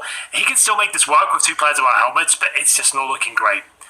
We'll see whether the M4 will be recovered. It certainly is. And now they know he's got an MP9. The last bit of utility he's got is thrown in vain. And they've got 45 seconds here. But they're falling back right now. I think they're expecting an over-rotation. Instead, Issa and Manto are actually postured forward. I say that. Guess what? Back towards B they go. And that kill right there, that guarantees it. The fact that the M4 is top of banana fighting, the over-rotation can come on in. Everybody from OG is going to be here. But can they stop the plant? That's the question. It's a big question, Chad. It's getting right down to the wire now. 20 seconds remaining. About it, he snuck through with that MP9. He does get Molly's good. It's very complicated. The incendiary is absolutely spot on there, but one will still come through. Voxic punches in the digits towards first oranges. They know exactly where he is there. Eradicate a lot of risk there. Good dink, but not quite enough to win the round. Mousresport will give that one up. 2-0 conversion found, but 3 kills gathered and the bomb planted, Chad. Now, I'm not going to say they buy up going forward, but I would. There is a chance there. There's certainly a conversation to be had. Now, this is normally where you and I are having the discussion in MR15 where we're like, you know, you could. Straight up AK. But I like it. The reason I like this is because if you break the CT's economy here, they'll get the $1,400 loss bonus, and you can really punish them. So by keeping pressure on, even if it's not the full investment from everybody on the Mousresport side, well, it is. Never mind. They've now just started to purchase on in. Frozen hasn't bought a whole lot just yet. As I say that, he'll just dip below the 2K mark, 1,900 to his name. So this one right here, if Mouse can keep it dangerous, they certainly can, I think. That's not a bad shot. Pretty dangerous if you ask me, Chad. Man 2 has been absolutely destroyed at the start there, but luckily the grenade kill in response. We do have a 4-4, but that means the rifle can be picked up once again. 2 AKs now. So that 1 kill, we normally say a 4-4 favours the Teats, especially in this scenario, right? Because bear in mind, one player now has a rifle instead. So they've actually increased their chances dramatically with an equal trade like that. MP9 removed. Good smoke from NBK. Oh, I say that there is a massive gap. An absolutely huge one. Frozen can actually walk up and maybe have some vision. I don't know, but the flashbang either way will enable them up. And Carrigan, he loves to send it. It's the MP9, the gun of choice, and now they can fully commit towards the A side. 1 player waiting. That's going to be Issa. Does he have anything to say about this one? He's got an HE grenade, Chad. He's in towards the apartments. That's a guaranteed kill. But surely he doesn't get more. Nice shot from Frozen. That was a great shot from him. I didn't think he had a charge. I was about to say, he's actually going to miss this. Yeah, it was like he was stuck mid-hop, and it felt like that was no good. But Issa, unfortunately, has been having a bit of a struggle here on Inferno. He only has 4 kills to his name, and 1 of which just came through in that round right there. So a quiet showing as he is towards the bottom of the scoreboard for the server at this point. And another man who's down there is Alexi B, the last remaining survivor. He's going to be waiting over towards T-Spawn, holding onto that M4 and hoping that they can carry it forward. But this is the potency of the T side, right? The fact that they can still have threat threatening buys round after round means that now this flow-on effect for the CTs is going to be felt a lot harder. And with the saved M4 in Alexi B's hands, $1,400 loss bonus coming on through, they might actually consider going for an all-in here, because we've seen how powerful the smokes are at locking out the choke points, and they can still wrestle and fight for control right here. If they're able to snatch this one back before it balloons out of control for Mousresport, OG haven't completely lost this one just yet. Well then, it's 8-7. We will have the first round of Mousresport in the second half. And to be fair, I love the fact it all came together there. We speculated as to whether they would force buy and the reasons why it could work out for them. They get that first pick at the start and their snowball turns into an avalanche very quickly. Great round for Mousresport, but there will be a force and response here. The Desert Eagles, one for Mass and an M4, and 3 players sent towards B. We'll see whether this could be enough to open things up. They're not going for the quick frag though, so this is going to anticipate a potential rush. We've been seeing this set up a lot where you get one player really tucked in towards first oranges. You can sometimes have a player on knee boxes as well. They've gone for 2 in CT spawn. As you can see them setting up their interesting positions, trying to get up towards the atrium. That's Alexi B. Got the M4. It is a position that used to be very much in fashion, but it became so popular that it became unviable, Chad.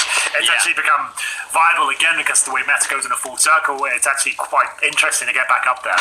It got to the point where, and this is when I was still playing, where you would throw a smoke when you could come out of boiler to clear the top of it, right? It was the main focal point when taking the top mid control here.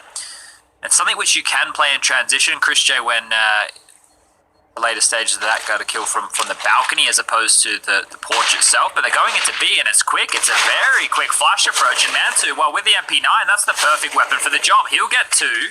How do they write this? Yeah, well, there it is. It's going to be a couple of rifles found at this stage. Chris gave it the Deagle on the other side. Chad, you had $3,200. Yeah, I saw it. He's back. I saw it. Yeah, I don't want to win the round because of that, but still, it's not ideal. 4 versus 2 now, as we will pull one back. Voxic gets him an opening towards CT spawn. Valda dropped 25 seconds there. They don't have the option to go back towards A. It's just not a thing. They're going to have to commit to this and hope for the best. Mantu with the MP9 already got himself 2 kills in the boost position, making 3 in fact. Easy shot for Issa.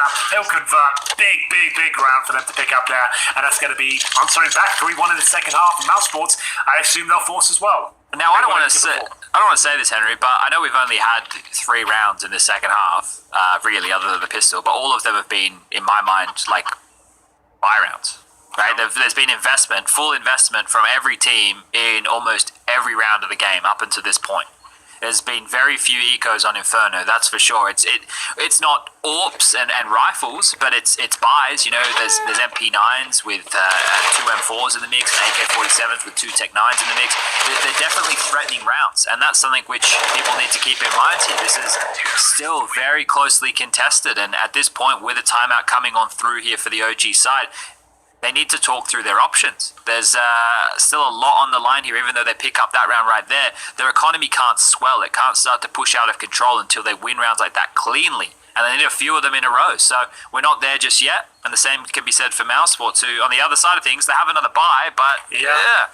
Both teams pretty much fully invested here, Chad. And we're getting to the bookend now with this third and final map. This is a huge round. This is it. This is where a lot will be decided. Frozen, he'll be given the Desert Eagle this time. It seems Chris J obviously being frugal before enables him to get the AK-47 out here, so that's why they do it. But still, we'll see what happens here as we get a bit of aggression from Valda. A little bit of damage towards Frozen. There's 71. And MBK there with the MP9 towards top of middle. What they call up now, but no real team presence. But Voxic firing off 20 bullets or so there towards the smoke. No damage inflicted. In terms of utility, they do have a pretty decent array. Bomb's still down in T-spawn, however. So we'll have a look at the general map as we have 3 players from Mousresport towards B. And Carrigan, he loves to just try and get into it by himself, chap. We see it so many times. Quite interesting how he can worm his way into the bomb site sometimes. Yeah, he's cheeky, and you know, if you're the in-game leader, you're probably watching a lot of demos, you're probably learning a lot of tendencies and giving you a lot of gaps to exploit. But they will just leave Frozen here with the deal up towards top of Banana. He'll actually be able to hear speedway rotations from that position. But OG, they're wise to that. They actually rotate all the way through CT spawn. Back towards A we look now, and top mid control it has been granted. Nobody there to pay the troll toll. cold. So That's a reference from about 4 years ago. that's great. I like that a lot.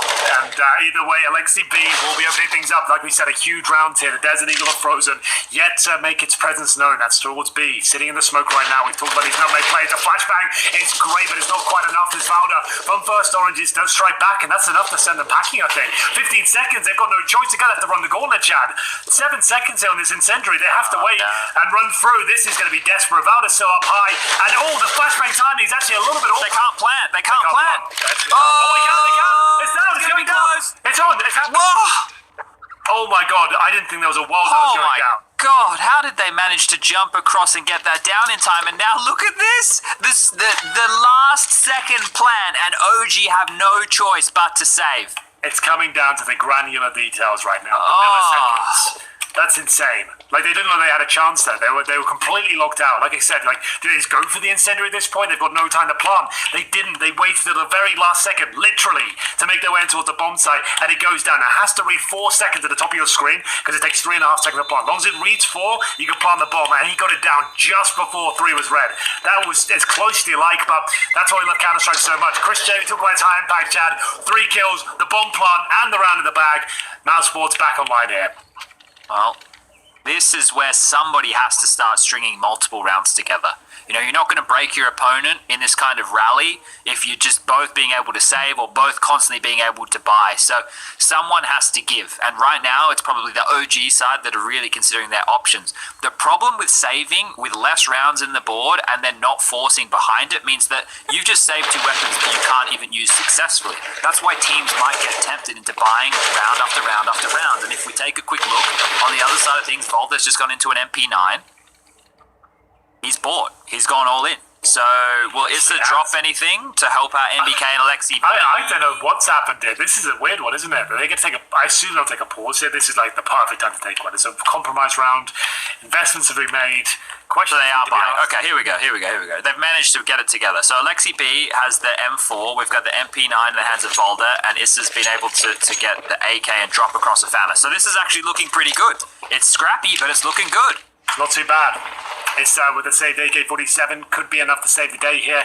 Mantu, 18 kills to his name here. AWP aggressive towards Banana. Looking for any boosted players. It's a very common approach here. We talk about meta, and most teams do like to boost by the half or the smoke down, go for that first pick. Mantu aware of it. For now, though, Carrigan has threaded the needle. Got himself towards top of Banana, taking that vision away from the sniper, and he is alone. They're taking some gamble stacks here for obvious reasons. Their money, not ideal. Gonna have to take some chances, and Vada will rotate back over. He's still got the smoke. Flashbang thrown over though. That flash has been so effective. He's been catching so many players at CT spawn, baiting out utility, and I think the same thing happens there again. The CTs are forced to use that smoke because they weren't sure as to who was walking by. For Mousesports now is they've been able to guarantee at least a little bit of banana control. Now they want to get top mid. So there's 54 seconds left. Is this going to be a full commitment? Or are they just going to posture around and wait? Woxic lining up a smoke of his own here. And they're actually going to hit A right now. So smoke's over towards the A site. Issa has to deliver something special. Let's see what he can do. MBK with that FAMAS is looking good for the double, but Chris J, he makes very light work indeed. That's a beautiful display. He's looking great out there right now. This third and final map, Chris J coming to life as he gets his 15th kill. And I assume the money surely completely bats and bruised down the CT side. I might have to slide into his DM, Henry, and be like, Chris, listen. It's looking hot, isn't it? I know you love, well, that too, but I know you're loving the Deagles. I know you're loving about helping out your team. But you know a way you can help out your team, Chris, is all these rounds where you've had a primary weapon, you've run on in, and you've absolutely spanked the bottom of OG. It's happened, I think at least 5 or 6 times. He's had these massive multi-kill rounds where he's just won them almost single-handedly. So let's get some more out of Chris J, because the fact that this is a conversation that we're going to have more and more over the next couple of years. The fact that he is a 30-year-old individual, but he doesn't play like a 30-year-old, right? Like, when we're talking about 30-year-old Counter-Strike players, we think about, like, Zeus. We think about, like, like me, the older boys, the people who lose it, the people who don't have it anymore. You know? You think about there's not too many of us out there, but there's a couple who are still hanging on to it, right? Like, Forrest is still giving it a fair shake. You got Chris J here who's still finding a lot of good impact. The age for gaming, back when you and I were competing when we were teenagers, it was thought that at 25, the reflexes go down. But these guys, they're still giving it to them, and they're still giving it hot. Yeah, you're dead on there. Very good point. So I think it's a perfect example where every single team pretty much has gone for the foundations of 3 veterans and 2 young guns. We're seeing almost every team lean in that direction because you want the veteran experience and you want the individual skill and the sponges, as it were, to learn from these masters who will drop off eventually. But the way we're seeing these kind of youngsters develop and just get better and better in terms of their fundamentals of Counter-Strike, it's a brilliant time to be a Counter-Strike fan for sure. For now, though, Man 2. AWP, not a force buy from the CT side to get to the tail end of this game. Will be Man 2 at the first frag. He knows multiple players are out towards the apartments here. He needs at least one more kill, but his teammate Issa goes down, and now a lot of pressure being applied. Easy shot for Voxic. He's going to nail that one, but Valda stuck in the flames. He'll be stuck there for a while. Bomb going down. Okay, so this is looking pretty good for Mousresport here. It's difficult to see how OG can get back into this round. I don't think they are. They're falling back already. The AWP save makes sense because there's no way they could have that going into potentially the final throws here of the third map. We want to see if they could potentially get something in Alexi B's hands, and yeah, he can take MBK's dropped AK-47. That's one option for him right there. Other than that, this one should be done and dusted. I don't think there's much more to be said in round 19. No, I think you covered all the bases there. It's another efficient round there for Mousresport. Their 3rd in a row. OG, in terms of loss bonus, will be at the 3rd or 4th stage, I think it is, going to the next round. So money will be pretty decent. And Valdo with the AWP. He'll survive. Alexi B does not. Robs goes down with a blast, but not a big deal. Their money should be pretty strong. And we'll get into this final round. Round 4 series point, I should say. So M4 is available. It was not the full investment from OG. M4s we brought out in quads, and we've got the Orthomantu still, of course. Alexi B, 6 and 14, 7 kills for Issa. I haven't even said it's his name, I don't think, this game.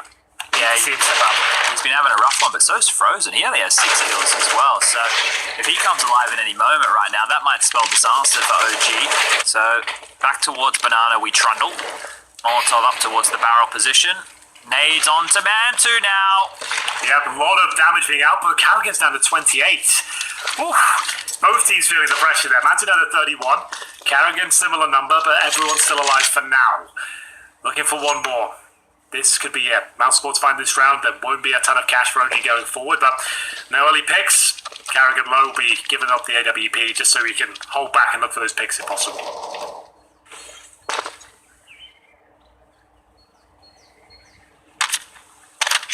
This is one of the first kind of quiet moments I felt like in a while. Of the entire day, to be honest with you. Like normally I let the kind of tension build up itself just before a big play happens, everyone calm down. But there's been so much action today, so many clutches and potential of rounds falling apart that we've had to keep going. This has been the quietest moment of the day. Carrigan with the AWP. Can't deliver the shot. That would have been great if he did. With low HP, he knows his days are numbered now. A couple of bullets in his general direction, he's going down. So with 40 seconds, didn't work out. Good effort though. He'll fall back. They've got 3 players towards Banana, including the bomb. And that's on the back of Voxic. Looks like a B finish. And in terms of the setup, a perfect smoke. 30 seconds, what you love to see. Is there a gap though? Maybe. There is.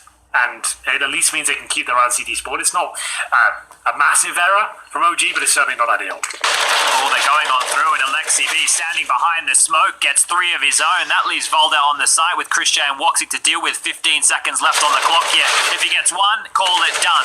Woxic will be able to trade him here, but the plant, that's the best he can hope for. He doesn't even want that as Mantu takes him down through the gap, and that's 9 on the board for OG here. Well, it was a must-win round. The finances weren't looking great, and they managed to hold the wolf from the door. Mousesports will find another round against them there. OG will have 3 players surviving. There's still money to buy into round number 21 here. Still on the cards for series point, but Mantu, AWP, does he want to go for an aggressive pick? We started to see a lot of confidence in that second map. We'll see if it starts to shine. Okay, well... MBK, is there a run boost there? Henry, I have a bigger problem. Alexi B doesn't have a gun. No. Alexi B doesn't have a gun. He doesn't have a gun. Not now. He definitely doesn't have a gun. Not now, Alexi. Alexi! They're running back to spawn. It's like, can you still buy? Is there anything? No, sorry, bro. That definitely isn't a thing. You might just... But he has 3,200, so... Yeah. He could have, definitely bought an M4. Oh. Oh no, we had the flamey save on Nuke, and now we've had the Alexei blunder. If one of his teammates dies or they get a kill, he recovers the rifle. It might not even be a conversation. But if it is, the in-game leader is currently sat on 9 and 15. He's taking his eye off the prize and not bought a gun. That's a big deal. I'm sorry, it just is. We'll see whether this is going to be a massive disaster for them or whether they can get back on track.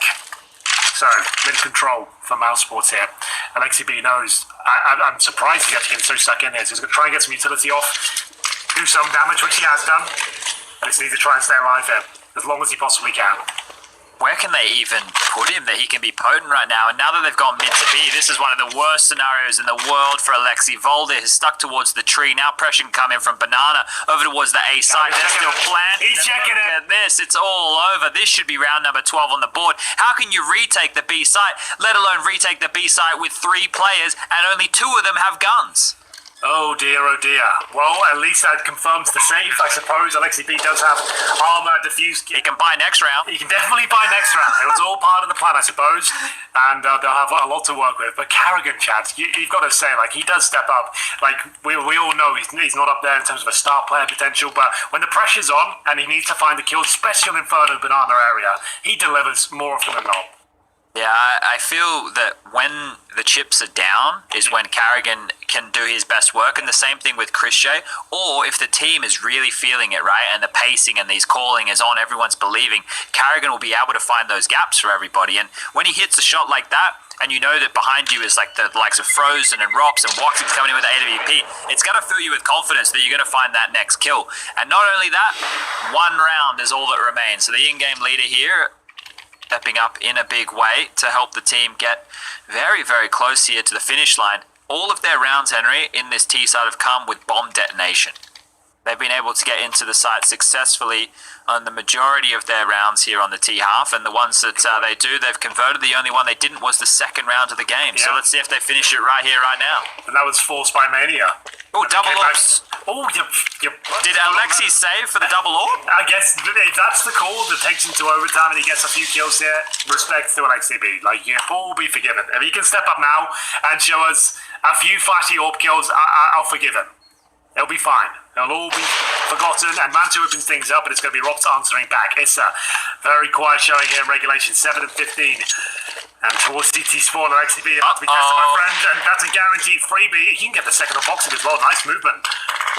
So they know that the option towards Spawn. He actually has transitioned a little bit here as well. They've done enough, chat. 4 on 2, but the bomb is down. It's difficult to defend with no utility here. Frozen up close and he's been spotted. Surely the barrel. Volder definitely saw the barrel. No, he didn't see the barrel. Okay. He didn't. Yeah, because he's throwing it. Oh, he's trying the old land trick then. You see him shake towards the position. Maybe he did see him.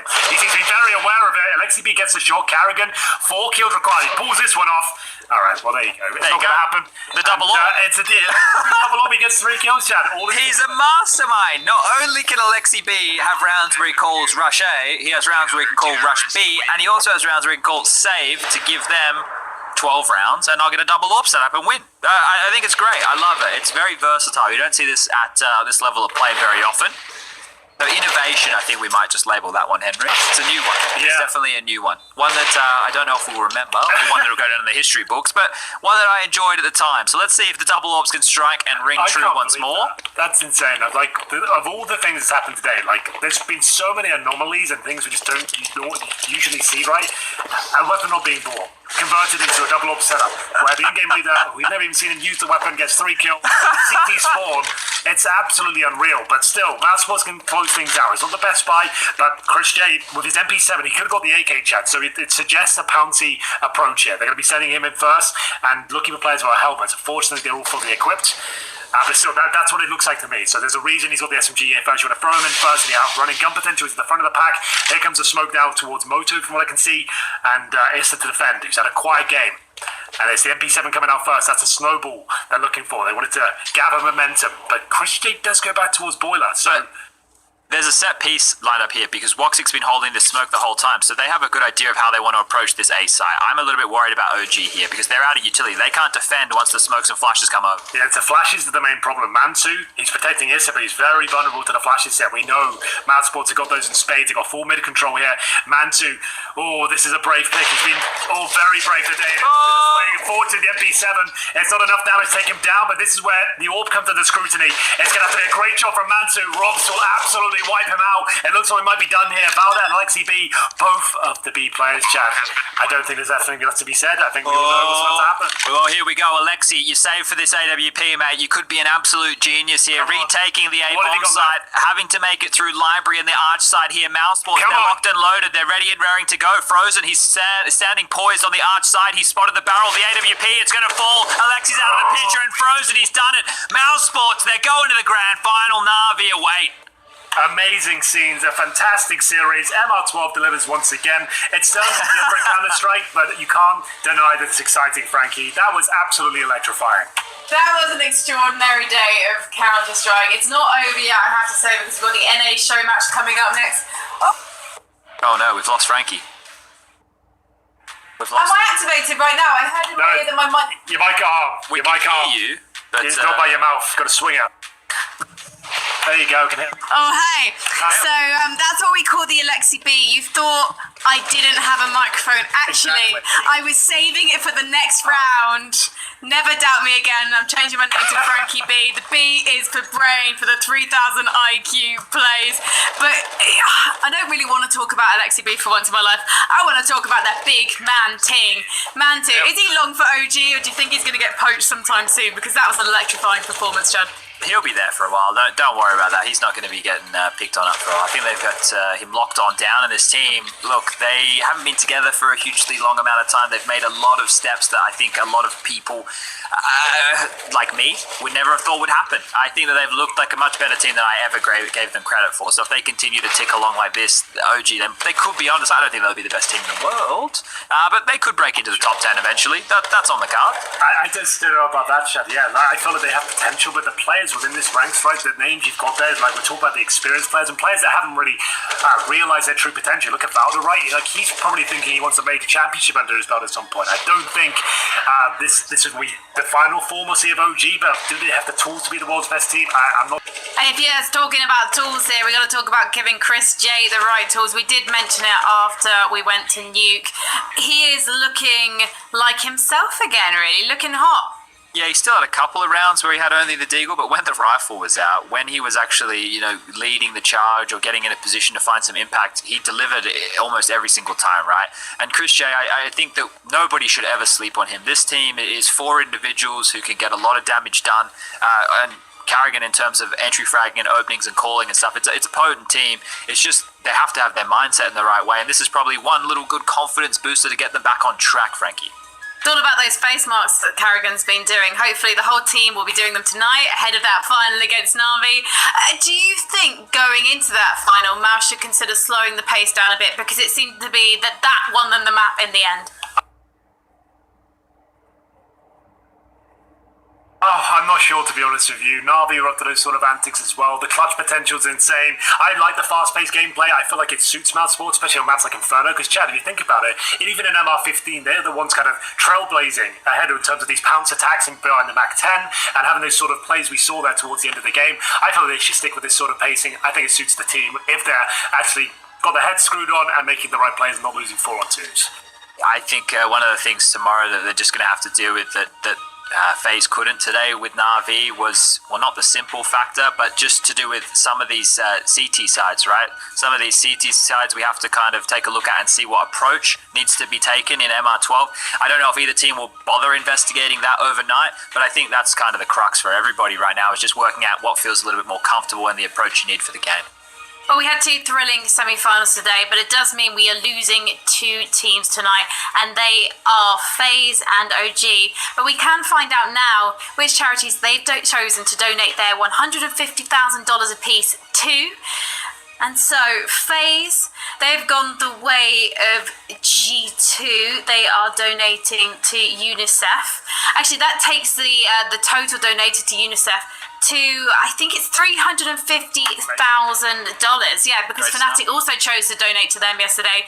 Meanwhile, OG are donating their $150,000 to direct relief. So we've already given away a whopping amount of money. I think that's $650,000 off the top of my head. I'm very bad at maths. It's a very hot room. It's been a long day so far, and the Counter-Strike has blown my mind. Okay, I'm hearing in my brain $500,000, but it's okay because overall we know that we're donating $2 million this weekend alone. You guys at home, you can donate very, very easily yourselves. Go to gamerswithoutborders.com for more information on the 7 charities we have to choose from. Now, guys, I'm stalling, and the reason is because I have to say goodbye to you. It's been a great time. Sound more convincing, Chad. No, thank you for having us. I'm glad we got to do this. I'm really, really quite happy we got to look at MR12. Now, obviously, it's not under regular tournament conditions, but a chance to kind of get our feet wet, our toes wet, and see what it's all about. I was happy with this, and I even got to do some play-by-play casting, and no one told me to shut up, so that was nice. Chad, I thought you did a great job. Thank you so much for Gamers Without Borders for having us. Good luck in the following games. Frankie, you've been an amazing host, and we hope we delivered and entertained the masses out there while they're at home. You really did. I mean, that last map, we had takeaways, we had chickens, and we had great startings from both OG and Mousresport. Thank you so much, boys, and we'll see you very, very soon indeed, I'm sure, because Counter-Strike never sleeps, and neither does Chad, it seems like. So we will see you guys very soon, and you guys watching at home, we'll see you after the break, because we've got an NA show match, and no one wants to miss Tuscan. Hi everyone, my name is Khadijah. I'm 26 years old and I'm a registered nurse. I'm currently in New York City right now helping fight this pandemic that we're all going through known as COVID-19. I've taken a 21-day crisis contract that requires me to work every single day from 7 p.m. to 7:30 a.m. at a public hospital here. Direct Relief is a humanitarian aid organization focused on health services for people who can't afford their care and emergencies. For 72 years, what we've been trying to do is make sure that those taking care of people who get sick or hurt have the tools they need to do that job. Currently, I'm in a makeshift ICU unit. This unit has 35 rooms, and the rooms are doubled, 2 patients to a room. Traditionally, this is not an ICU, but because the acuity has increased, we've had to make ICUs out of floors that normally wouldn't be. It's very different from what I'm used to, but I'm learning how to adapt, and thankfully I have a really great team here. A lot of the other nurses that were deployed come from ICU, similar ICU backgrounds, and we kind of just band together and we make it work. Well, coronavirus is unusual in that it's caused a simultaneous crisis everywhere. Hospitals that are running out of drugs, health workers who don't have the PPE, the gloves, the gowns, the face shields, the face masks, the respirators. We're doing our best to mobilize and connect it to everyone who needs it as fast as we can. So this is the PPE that we're provided with when we get on shift. We have boot covers, a gown, a shield, and then I'll wear my N95 mask anytime I'm off the unit or in the patient's room. But because this isn't a normal ICU and the rooms aren't negative pressure, we wear PPE all throughout the night just to protect ourselves. To see the communities coming together to combat maybe a common enemy, but in their own community with people who are stepping up, stepping out and stretching themselves and keeping them safe and protected so they can keep the rest of us safe and protected. It's a privilege for us to be able to play a role for people who find themselves in these crises. Normally as nurses we're required to work 12-hour shifts and about 3 a week. This is new for me, having to do 21 in a row. I did not think that I was going to make it, but here we are. It's been just really rough on the body. I eat maybe once or twice a day because my main priority is trying to get back to the hotel to go to sleep. And I think that's how most of us feel. We'll kind of get something quick and easy to eat for breakfast, and then we wake up with an hour, 45 minutes to get ready to go back to work because we're just so tired. People like Khadijah are on the front lines, and sometimes all you see is a uniform. But these are people who are there every day, and particularly with coronavirus, they are risking their own health to take care of patients who are sick, people who are scared, and for those thousands of acts of courage every day. It's inspiring, and that's what courage looks like. I'm glad that I was able to kind of record and show you guys what's going on here in New York. It has been a very tough experience. I feel like I really made a difference during this pandemic.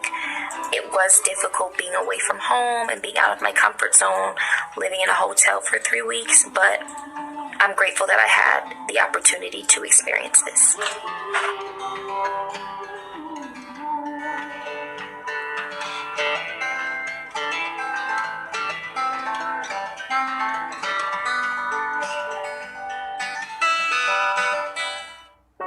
Right now, 70.8 million people have been forced to flee. It's not just a number. These are human beings who have had to leave behind everything they know and love. A daughter, a mother, a father, a son, families just like ours. They need all the support we can provide. Emergency aid, food, shelter, clean water and sanitation, education, legal assistance, and camp management. We protect people displaced from the world's most dangerous conflicts and reach more than 8.5 million people in over 30 countries. With over 70 years of experience, we've evolved into a leading global humanitarian organization. The Norwegian Refugee Council is present in wars and crises around the world.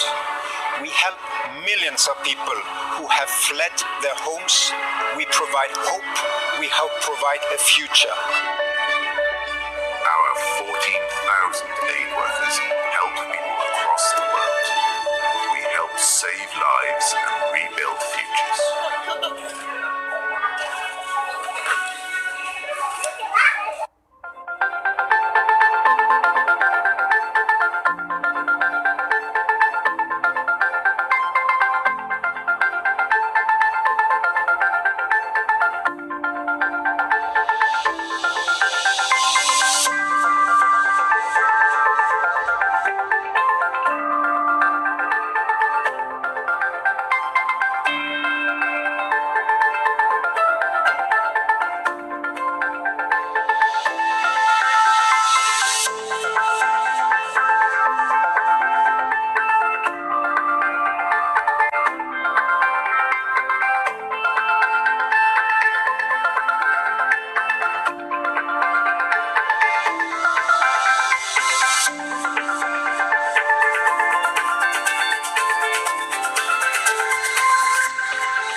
My name is Amy Bowen. I just got back from a deployment in Brooklyn, New York for the COVID-19 pandemic.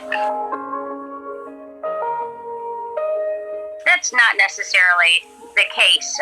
I've seen it. We have a 16-year-old in there that doesn't have, multiple comorbidities. They have children in there. We have several pregnant women, and these are young, healthy people.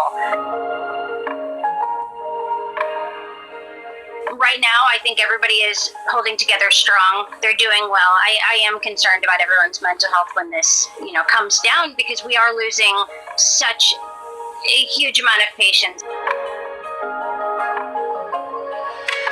I do think everybody's scared. Everybody is doing the best they can to take care of these patients and still trying to protect themselves, because they do ultimately go home to families and husbands and children, and no one knows what to do. If you should just stop seeing your family or stay in a hotel for risk of infecting them, or even, worse, them passing away due to an illness that you've brought home.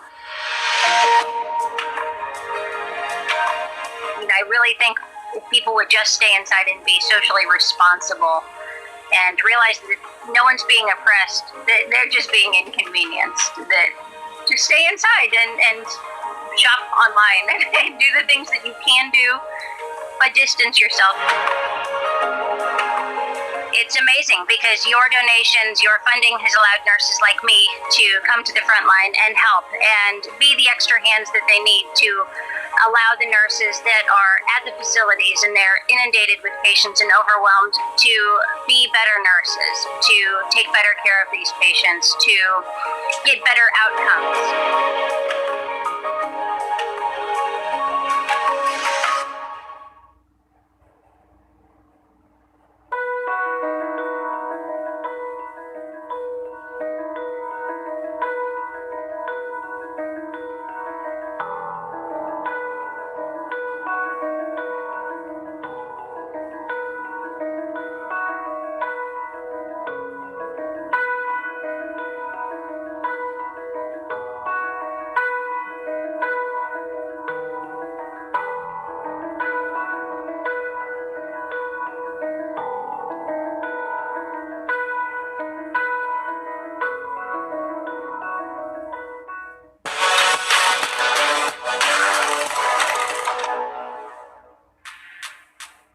Welcome back to Gamers Without Borders. Now, earlier today we found out that our final tomorrow is going to be between Fnatic and it's not going to be between Fnatic. What am I saying? No, earlier today we found out that Fnatic donated $100,000 to UNICEF, but what we also found out was that Na'Vi is going to be facing up against Mousresport in tomorrow's grand final. Ladies and gentlemen, it's been a long day. We have had 6 maps of Counter-Strike. It's been explosive as hell. My mind has been blown multiple times, and never so more than now, because I am being joined by 2 fabulous gentlemen. They are Anders and Moses. Moses, how are you doing? Is your PC looking good today? Is it? Visually it looks stunning, but you never know what's going on the inside. I hope it's all fixed up because I don't want to have to deal with that anymore. But yeah, I'm pumped up for this too. Not only the teams are really cool. Yeah. You don't want to deal with it. I'm the one casting alone when your PC crashes. I know, but that feels like all the things that you've had to make me suffer through over the years just coming back. It feels like the equalizing moment, I think. It feels like I'm in couples counselling. Sorry, Anders, you have a right to reply. I appreciate it. No, it's fine. He does have a good point. I can't really argue with that. He's had to go through a lot, so it's the whole thing. Yeah, it's fine. Listen, I've got popcorn. I've got all the time in the world. So if you do want to talk about it, I'll lend an ear. However, we do have some Counter-Strike to get underway. We've got our NA show match. And to kick things off, let's find out how much money our teams could be donating to charity at the end of today's match. Because there's been a whopping $250,000 devoted to tonight's best of 3. The first prize will be able to donate $150,000 and the second will be $100,000. So if they donate to the same charity, for example, then that charity would be £250,000 up, or dollars I should say, and able to help even more people through this COVID-19 crisis. And that's what we're here to do at Games Without Borders. We're here to donate money to several different charities who are all responding to the crisis in different ways. And you can actually see those charities underneath our floating heads. Now, who's going to be taking part? It's quite fancy, isn't it? Unfortunately, I don't have a green screen, so I can't quite float around the set. But, maybe next time. Hopefully there isn't a next time. Let's one coronavirus crisis is quite enough, thank you very much.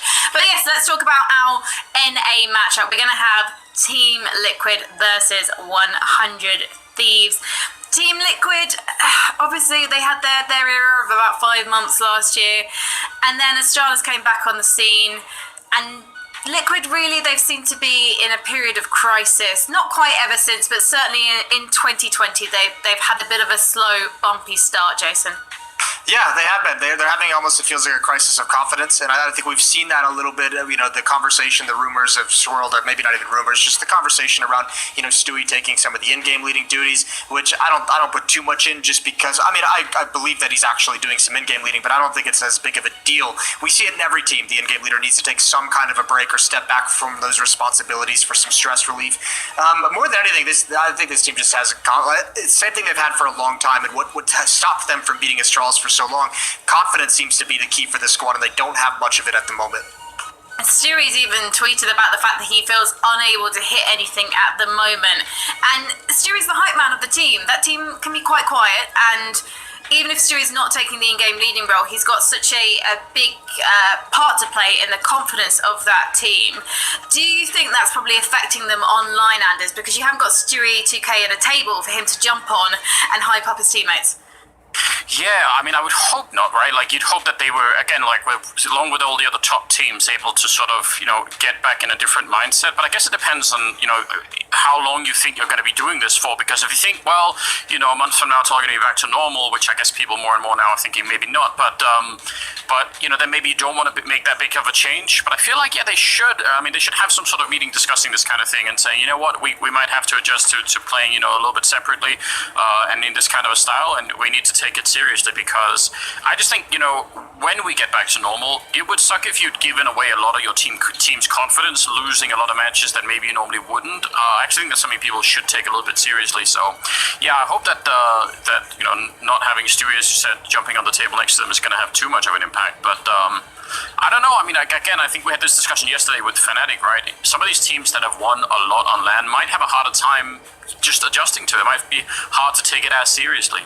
I just think it's harder to set your goals when you're playing online like this. It's easy when your goal is to win a LAN event, but when you're going back and these tournaments are all online and it feels no different than practice, that's when it's very difficult to maintain your focus. And I imagine there's a lot of teams and a lot of individual players who also are kind of struggling with that. And on top of all that, you're juggling, the insane Counter-Strike schedule that everyone's been running through for the past 3 years. So we're seeing players go out, burn out and everything like that and take some time away from the game. And I think that's just kind of an extension of what we're having going on with some players and teams still competing.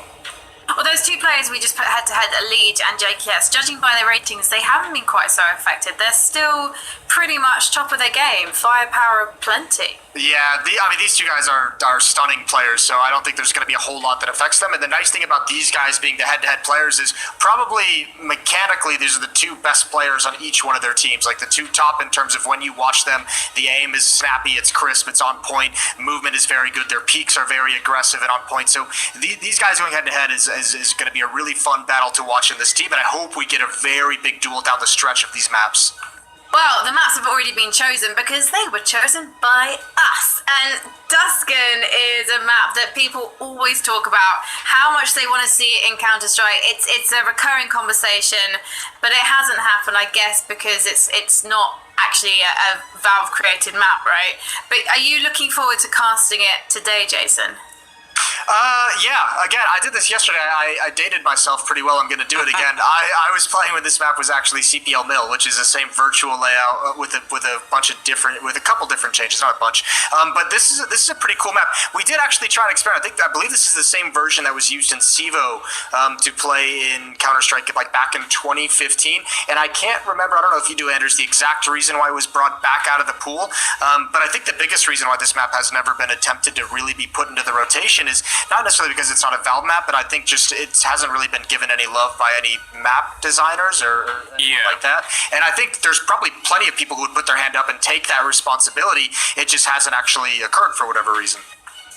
Yeah, I mean, I don't know. This current version of the map, I think there are a lot of issues with, for sure. I mean, I think design-wise, it looks like kind of a beautiful map, but I just think it's such a busy map that there's, it's going to have a hard time fitting into the current competitive environment. If you just look at the textures and everything, there's so much going on that I just think that'd be frustrating to play if we had to play it full time. But I mean, apart from that, as a map layout, I don't see a reason why this wouldn't work.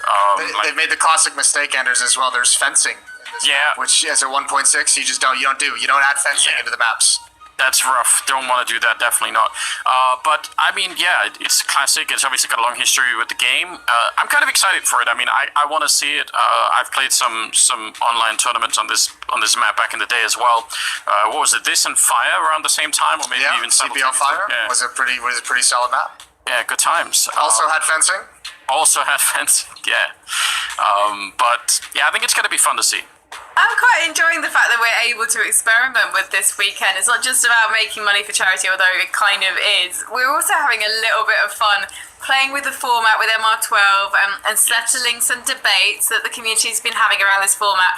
And now all the people who've been saying, yes, Tuscan, yes, Tuscan, yes, Tuscan, they're going to maybe change their minds, or maybe they're going to lobby even harder for this map to get some love. and see it put into scrimmage mode, because surely, like Cash, for example, there's a lot of complaints about the way that looked once it was reworked. Not so much the inner workings of the map, but the fact that it was so green, and Counter-Strike players like sludge. So, there's potential there. Maybe you guys enjoy casting it. Sorry, go. The conversation at Cash probably should have been about the actual map layout and not the color scheme of it and all the green. Although I actually haven't even played the new Cash yet either, so this is like a whole new world for me today. It's boring. Jeez. Frankie has no chill today. I have Frankie's no chill. 6 maps in, she's about 4 overtimes in, and she's done.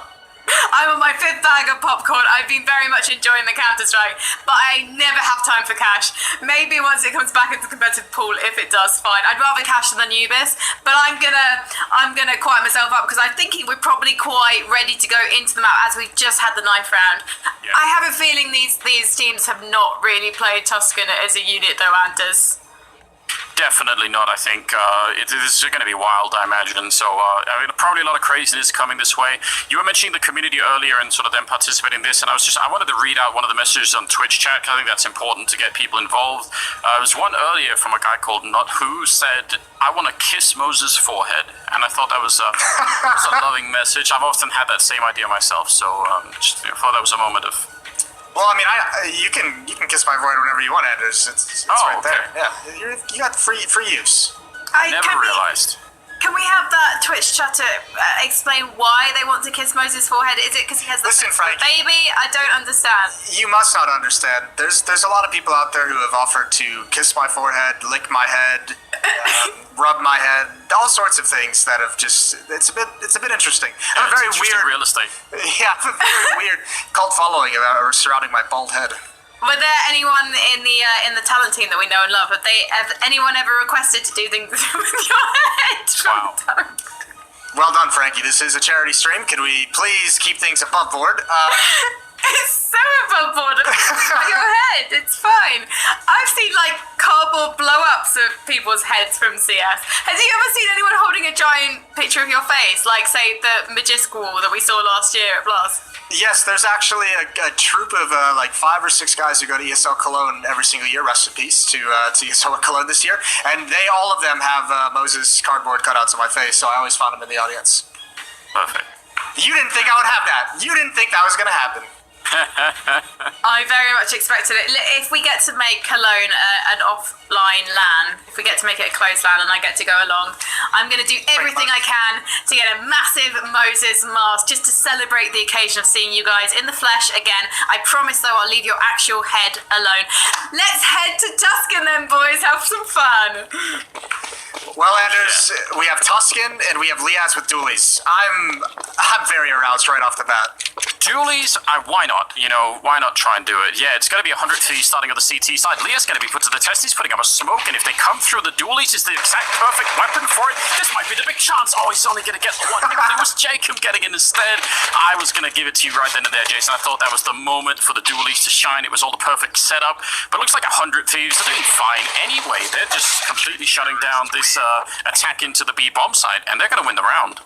Man, every time I see the dualies in the situation where it seems like it's designed for that exact play, it just absolutely does nothing. Either way, Pistol Round is completely shut down. A nice little B rush from Liquid. Now, the fun part about this map, I feel, in the show match is that this is going to be like scrappy. Like, I mean, Frankie just mentioned it. This is a map that has not been played, has not been, run through in terms of finding smokes and finding flashbangs. So this is essentially both of these teams just, rolling on the fly and putting things together as they go. Yeah, so kind of a high-level deathmatch that we've got going on here. Could be really, really interesting. I don't know how much exploring there even is to do on this map. I remember the first version that came out, you could boost yourself outside of the map. I'm assuming most of those things have been fixed in the interim, but yeah. And there's this whole, underpassing the hallway that leads you into the A bomb site by a door, not maybe the sewer that some people will have remembered from a long time ago, where there was like a ladder to get out of a sewer, which was all kinds of crazy. Mill, baby. Yeah, not in this version. Gratisfaction, not ready for the door, but JKS with a really powerful position and with a smoke up on top, it looks like he's going to be fine. He's going to drop a nade at him. Oh, that's going to do so much damage. Sui's dead. Twist down to no HP. He does get one kill with that M4 and almost transfer over to Jacob. So pretty close to being a disaster for 100 Thieves. And it's 2-0 now as Liquid on this T side having a tough time. One other thing that we'll just bring up very, very quickly as we're so early in the map. Not only is Tuscan new, if you're watching some of the games yesterday or earlier today, you probably noticed we are playing with a different format. It is max rounds 12, which means instead of 15 rounds, there are going to be 12 rounds on each side. So the first to 13 rounds will win the map overall. Just a fun little format that's been a conversation in the community that we're having to go with here. At the charity stream, Naf gonna turn the corner right into the open. That is some disgusting spray control, and Liquid have deleted 100 Thieves in 10 seconds? Well, yeah. Cool. I have no idea how he got the spray on the guy that was way behind him. I know. That was... Jesus, take the wheel. Yeah, he just went for it, didn't he? Oh man, you know what I've noticed, and this is like a subtle point, but I've noticed that the always loud and always complaining betting community is always upset about the MR12 because it's I think in their minds they think, man, if my team had only had another couple of rounds, it would have turned it. So I just think that's funny. Good times all around. Or maybe covering the spread, whatever it might be. Something like that. Ooh, Gratisfaction, look at that. He's hiding in the bushes to try and get kills. Oh my He's God. actually doing a lot of damage. My God. That was some Jurassic Park type stuff. Nice trade from Twist, and so much damage has been dealt. Liquid's gonna have to back away as the rotation comes in towards the B bomb site. JKS is here though, and he's got a rifle Molotov. Gonna force him into the open. He's burning, but not enough. That's one player down. Naf and Twist against JKS and Jacob. Bomb has been planted. That's a lot of damage being output by 100 Thieves in a round where they didn't really have a lot. So, yeah, 2-on-2 is not a bad look at all. Now, they don't have a defuse kit. They have no more grenades to try and get into their site. And JKS, who has the rifle, is kind of low on health, so might get tricky. Oh, my dear, that was JQ with a deagle taking down Naf at a long range, and that leaves Twist in a 1 versus 2. He's up on the scaffolding and then climbing up behind him. They'll find him, and he's straight on the defuse, and I think they have time for it as well.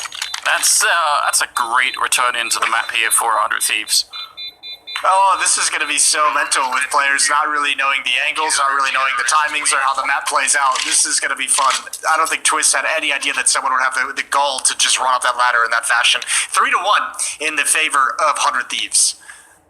He could have probably, instead of sitting on the scaffolding, he could have gone into that little hallway that connects the B-bomb side to the middle of the map. Probably would have been a slightly better choice. Twist is also, what, like 20, 21 years old? Is he even that old? Like, yeah, he wasn't even born. Yeah, he wasn't born when CPL Mill was made. Just barely, maybe, but yeah, it's that's true. He doesn't have. They weren't even around. They weren't even around for the test of Tuscan.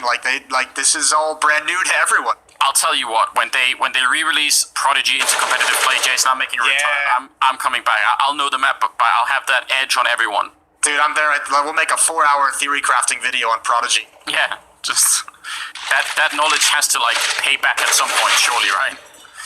Oh, well, it's a really good take of the A-bomb side right now, with Jacob being sort of pushed forward. I think he's in those underpass hallways sneaking around with the Mag-7. He's not going to find anyone unless his team can cause a really big distraction trying to retake the bomb site, and Naf goes down. Let's see if Jacob will ever get put into play. No, he's so far away, he's only now showing up. He's got that deagle, and Twist again. Oh, missed shots all over the place, and he throws his gun in the air after the fact. He missed all the shots. I know, he didn't hit a single one. Oh no, I didn't want to catch that on cam. Whatever. 3-2. I like the idea though of using that hallway offensively on the CT side. I'm sure if you can time that right, that's gonna be pretty deadly, right? Just in general, this map always lended itself to CT aggression, because you can push so many. It's another one of those maps where you can push a lot of different places at CT. And obviously, if you're willing to be aggressive, especially in the mid rounds, you can catch so many flanks from so many different places. Each of the extremities has a flank. There's obviously 2 with the sewers involved towards that left side storage area, and then obviously mid can branch off into both storage areas as well. Yeah, you can even crunch middle from two different directions, right? Like, you can actually go and push with a lot of CTs if you really want to. Nitro going down early on. This is one of the only rifle really they have on this 100 Thieves side, and it's doing so much work. I think it was assisting Jacob in getting that kill, and that leaves Twist in a 1 versus 4 with the AK-47. Oh, he actually pre-fires that. That's a pretty disgusting kill, but it doesn't matter. Lias will still take him down, and 100 Thieves, every time they're low on money and almost have nothing, they just seem to win these rounds. That's huge. Yeah, I think a lot of it, you're seeing some of the unfamiliarity of the map with Team Liquid on top of it. I'm actually pretty impressed with the way that 100 Thieves are hitting their shots at the moment. But right now, Liquid just looks so confused and lost on even how to trade some of these kills. They don't really know how, you watch them coming up Catwalk or Kitty. That's a part of the map where they just have no sense of how to actually take that properly and where the defenders are going to be. Yeah, that could definitely be just a lack of knowledge there. Azza, I think, almost running into a lot of trouble there. Leah's going to take the fight, but he goes down immediately afterwards. Jacob will follow it up, and now you can see the confusion here. Liquid, they're about to get wrapped on, and I don't even think they really realize yet. JKS showing up for a nice double to end the round with. That was, again, 100 Thieves just, I think, winning some of the early fights is good, but it's the fact that there's just constant trading, and Liquid don't seem to know where they're actually getting shot from. Yeah, they're not sure, and they're obviously, I think as well, they're all younger. I have to imagine Azza and JKS have probably played Tuscan or from like some of the earlier days before CSGO, like 1.6 and Source and everything like that. So at least they have some kind of idea. Poor guys on Liquid, all of them are the young guys. They have no veterans that go back to when this map was being played. Yeah, these damn Zoomers don't know what they're in for. That's what we need to compete with the Zoomers at, is we need to bring back all the old maps. Yeah, bring back wall banging as well, and just they'll never know what hit him. Nitro with a good deagle kill, but yeah, he's swifty. Oh, that was beautiful, right through the tree to take down Lias. I can't believe he actually got that shot. I don't think it's going to ultimately save him in this round. No, it shouldn't at all. 9 HP.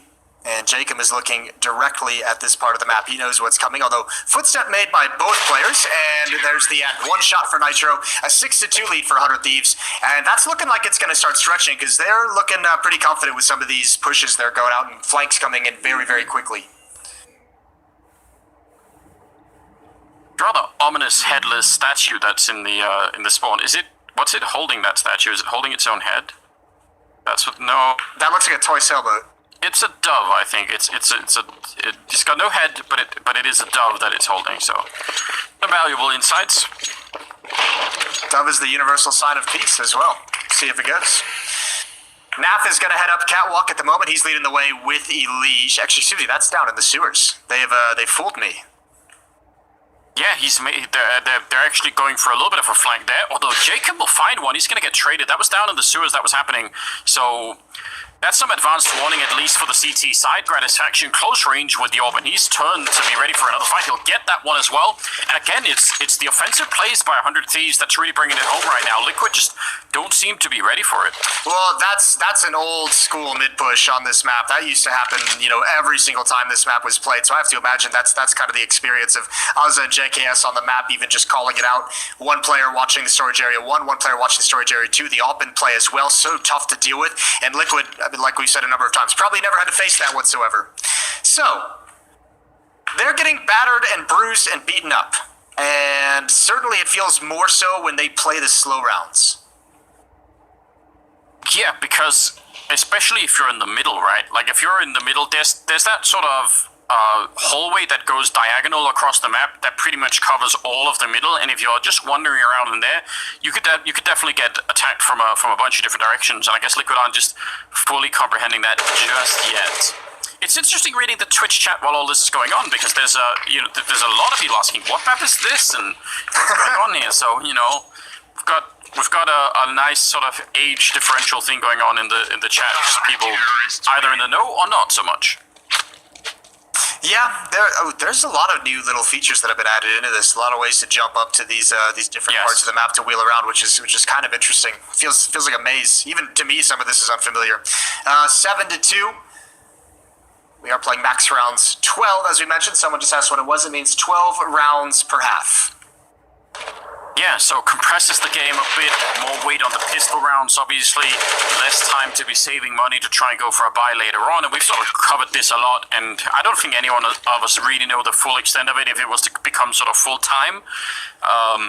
I don't really have a fully formed opinion on it yet. I'm just here to learn along with everyone else, I guess. Oh, nice shot from Stewie. We're going to be taking down Azza, but all they have is Deagles otherwise, and they're in a little bit of trouble. And that was the bomb as well getting dropped, so not really maybe worth it for Liquid in the end. Listen, 100 Thieves at least pushing down the map and putting them out of their misery round after round. Like they're not letting this draw out, which is quite nice of them.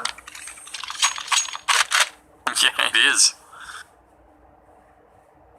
Man, why would you ever want to leave this T-spawn, though? There's chairs, a sun, a beach, some water. Beach and water. Like a little stone dove. Little stone dove. Statue with no head. It's all everything you need. It's all right there. Yeah. There's some wine on the table, I think. Yeah, I saw that as well. Going the wrong way. It's a good eye, Anders. Yeah. Deep nade down B, and finally, Liquid get a little bit of breathing room. Nitro, I take it all back. He was not ready for that, and an even wider peak from Gratisfaction. Molotov down, get it back into the bomb site. A boost coming up for the side boxes, and that is a nicely timed push from Jacob. Again, they're getting sorted in the middle.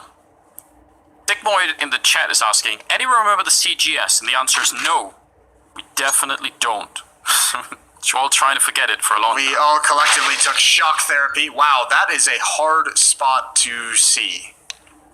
That is one of my issues with this map, is that there's too many of those, right? There's too many where... Well, this also wasn't even made with the agent skins, right? Like, if they're using the agent skins, it's all over. Time to call it quits at that point in time, yeah. I mean, there's multiple bushes you can hide inside of. That really can't happen. That's not okay. That's so funny. Oh, no. It's a different Counter-Strike experience. You guys, I'm guessing, can't read the chat for the players. Yeah, no. Good news. But I can tell you Liquid are feeling that it's a salty form of Liquid right now. Salty. Liquid haven't been beaten like this since Astralis made them out to be noobs in like 7 straight finals back in 2018. It's back to that level. Yeah, they're really getting punished quite hard. What? That was Gratifaction. It wasn't Jacob getting killed, but it was still pretty impressive. And Elige is alone in a 1 versus 4, trying to see if he can at least get something here in this round. Again, it's the final round of the half here, so he's in a lot of trouble. Hiding in the corner with 9 health. I think this is going to be his coffin, isn't it? There's no way out of this corner. What's the plan at this point in time? What, they all walk in front of him? Just one by one with their knife. Maybe they try and knife him? That's what he's hoping for. Well, at least he's waiting for the smoke to clear. That's fair play. So, what's map 2? It's Cache. Is it? Yeah. Okay. And then your favorite, Cobblestone, is going to be map 3 if we can get there. Cobblestone. Well, that's been completely changed, though, hasn't it? Yes. Have you played it since the changes? You hated it before. I'm assuming you're still going to hate it now. But are you waiting to reserve judgment? Yeah, definitely. I mean, the thing is, I hated Cobblestone in spite of the fact that I really wanted to like Cobblestone. Like, there's, some part of me that really wanted to enjoy that map a lot, and I wasn't able to, but I'll definitely give it a second. I'll give it a third chance if it goes to it. I think that map is fixable. But yeah, the version that we last played in competitive play was, I think, profoundly broken. I think fixable is like the most glowing review I've seen you give of Cobblestone. Yeah. That should be like in the newspapers. Andrews Bloom says fixable. Yeah, I mean, it can be repaired, right? But it might be just a better, like with some things, it's better to just clear the whole thing and build from the ground up. Just demolish it, bring in the TNT, and then start from scratch. But with the same textures, Yeah, absolutely. Then you're good to go. But I mean, I felt like I was always in a minority when it comes to Cobble, because the community loved it. It had Dragon Lord drops, so everyone was into it. Yeah, that was a weird timeline. Yeah, it was. People would just love to see Cobble in the best of 3, just for the Dragon Lord drops at me. It was that first major when the randomizer was around and every third map was Cobblestone. The randomizer, in quotation marks. Ooh, there's a push from Twist. He's feeling frisky. Stewie, the next one up. They're also pushing down. Oh, it's all 5 players. All 5 defenders are here. Jacob's got a couple. JKS and Azza. Elish goes down next. Team Liquid, they knew what that was. Oh, they almost lined up for an amazing finish to the round for JKS, but not gonna happen. It'll be Liquid fighting it back. They learned something there. They realized pushing down is the key. Well done. I think we're going to see that way more in this half. I think Liquid is in just a rush sort of a mood at this point. I mean, you gotta hope so, right? It's been proven so far in the first half that it has some success. It's got a 100% success rate for Team Liquid, you're right. Yeah, do it. Absolutely. Statistics back it up. Yeah, nope. And we all know they don't lie. 2 for 2 on the mid pushes. Here we go. 3 players in storage area A, 2 in storage area B for 100 Thieves, and Gratisfaction's gonna back away. They're playing this legit. Mason, if statistics could just be made to say whatever you wanted them to say, imagine what kind of world we'd be living in. And it'd be chaos, wouldn't it? Oh, all right. Calm tapping from Twist, and obviously seeing that gun being changed. Azza saying, you know what? I feel confident in peeking this with my face. That didn't work out so well. No, not at all. That's a nice shot. JKS on a Nitro. He does have the bomb. Oh, he can actually get a plant out of this. He is. He's going to get a plant. That's not bad. JKS, extra $100 for his teammates. And he hears Stewie the whole way. Is Stewie going to take the peek right off the bat? He's got that SMG. He goes down. Good flank from Naf. Again, the background that Stewie was up against there made him a little bit tricky to see. I'm not a big fan. But yeah, it's that shouldn't be the case. Should we just retexture all the maps, Jason? Oh, yeah. As white, just all white walls so the contrast is 100%. You're thinking like old school Quake style, like like all the minimum textures, all the minimum colors, everything just easy to see. Yeah, just a way to do that so that we have maximum competitiveness. Yeah, I know a couple of people who would be into that, and then yeah, you know some weird people. I don't know anyone who would be into that. Retexturing every map. Maybe Lopez would say it's all about that. Well, those are the pillars of sanity. Elish is going to back away from his mid push, and they've got to be careful. 4 players for 100 Thieves walking up towards Kitty. There's deep smoke, but they've ignored it. Nades to cover some footsteps. Here come the peak. Boosted up behind the tree is Nitro. They haven't spotted him yet, and that's a nasty little off angle. He's only going to get the 1. Good flashbang there for Elish, but the MP9 not quite going to get him any kills right now. Smoke is up in front, and playing at the edge is Azza with the AK-47. He gets traded right away. Now a 2-on-3, and Liquid need to keep this win streak up for a very long time to start to get back into this first map. Huey waiting for that door to open. It's going to make a bit of a noise, so they definitely must have heard that. JKS and Leas on the other side with a tower to look over the smoke, and not quite enough, and they're going to go down. That's a nice kill. Leas has got no chance at all, and yeah, they definitely know something's going on inside of that smoke. Unable to find him immediately, but he should still be in a lot of trouble here. Molotov will not really do much of anything. All right, 10-5. Liquid on the defense. Other Thieves equally looking confused and dazed on that kind of an attack. Not real good at trading, and obviously without any kind of set smokes and set flashbangs, you basically cannot push through your opponent's smokes that are setting up the impromptu walls. So this is going to be interesting to see how this plays out. Liquid have a decent chance of a comeback, I think, in this second half. It's definitely possible, especially if the economy's going to start to lean more and more their way. I'm excited though. That's 2 Tech-9s. I'm still standing by my Tech-9 and Bison meta. Yeah, you're really trying to call it early. It's going to happen. Just you wait. Nice little boost for Elish. That's going to be a freebie. Nice angle for the nade, which 100 Thieves backs away from. Not Jacob, but everyone else did. Yeah, he wanted to try and see if he could man up against the grenade. Doesn't really work out so well. Still going through the smoke with a deagle, waiting for it to fade. And obviously playing inside of those smokes can be pretty powerful. We've seen it many, many times. But he's going to go down to Nitro, who's hiding behind a palm tree, which is also pretty good cover, apparently. Yeah, the best kind of cover. Twist, he's by a pot and some wooden pillars, wooden beams. That's not so much the best cover, but I think it's going to pan out. That's a great shot from Gratisfaction. Naf is going to shut the door. He's going to slam the door.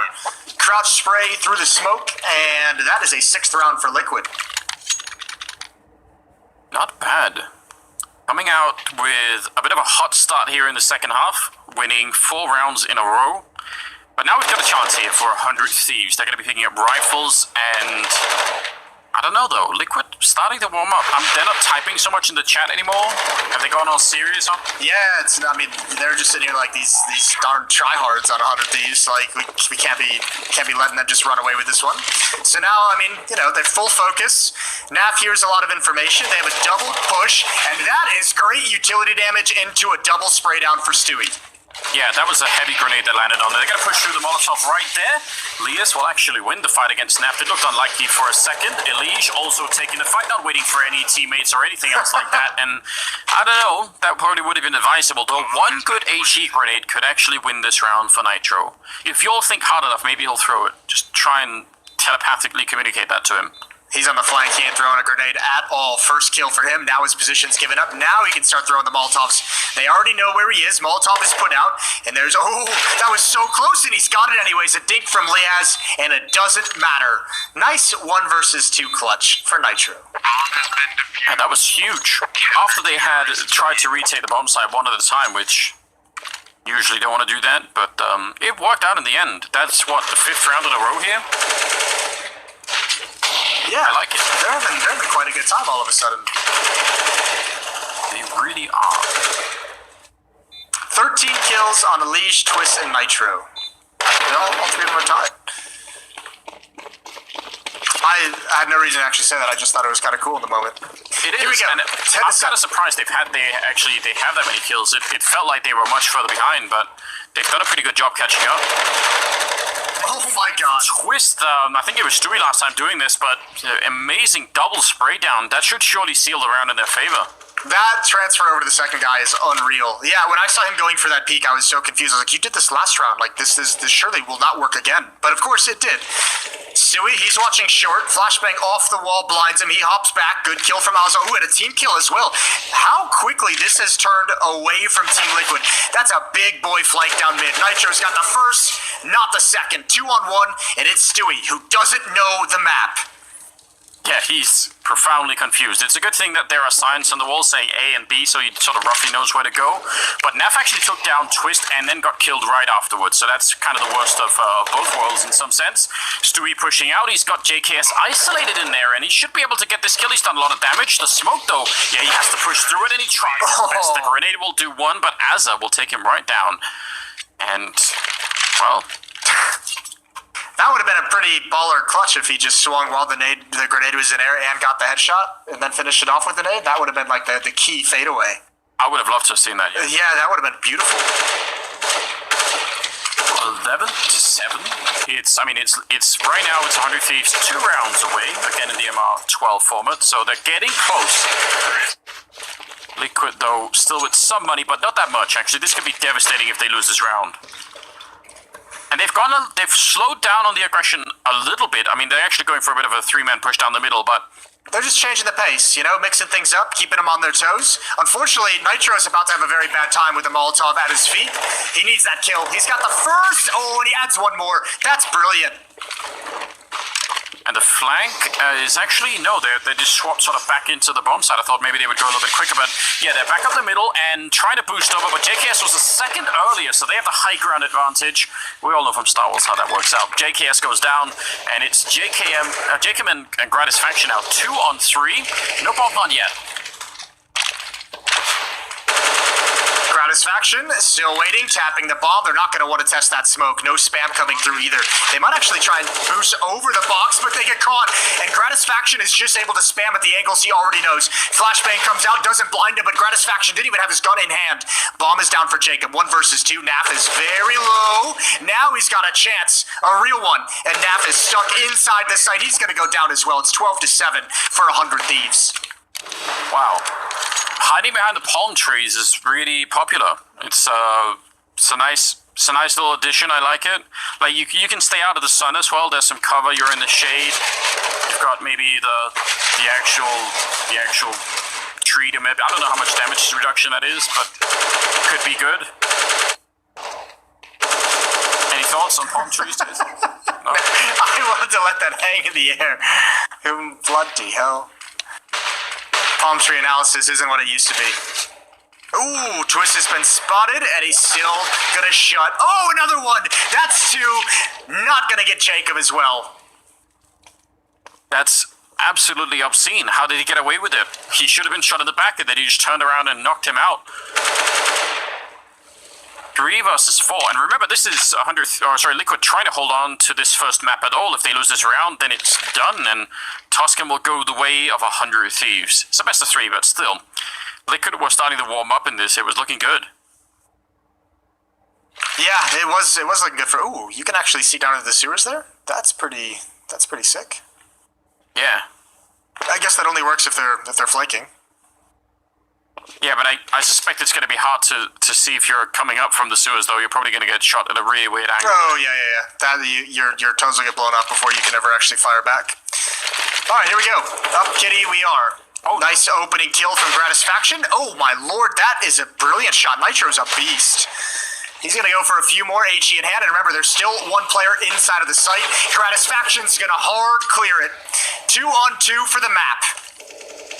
What a difficult retake. This is going to be no grenades. There's another smoke going up in that same position. How are they even going to get through the smoke before this is over? There's no kit or anything. I think if they wait, then they run out of time, and if they come through, then they're almost certainly going to get completely blown up. So this is very tricky. Nice high ground again here for JKS. He could look down, and I mean, the smoke is going to fade in a couple of seconds, but still, they are in a little bit of trouble here. The bomb plant was a bit late, so that does help them out ever so slightly, but that's not going to work out. 13-7 in favor of 100 Thieves as they take down Liquid on Tuscan.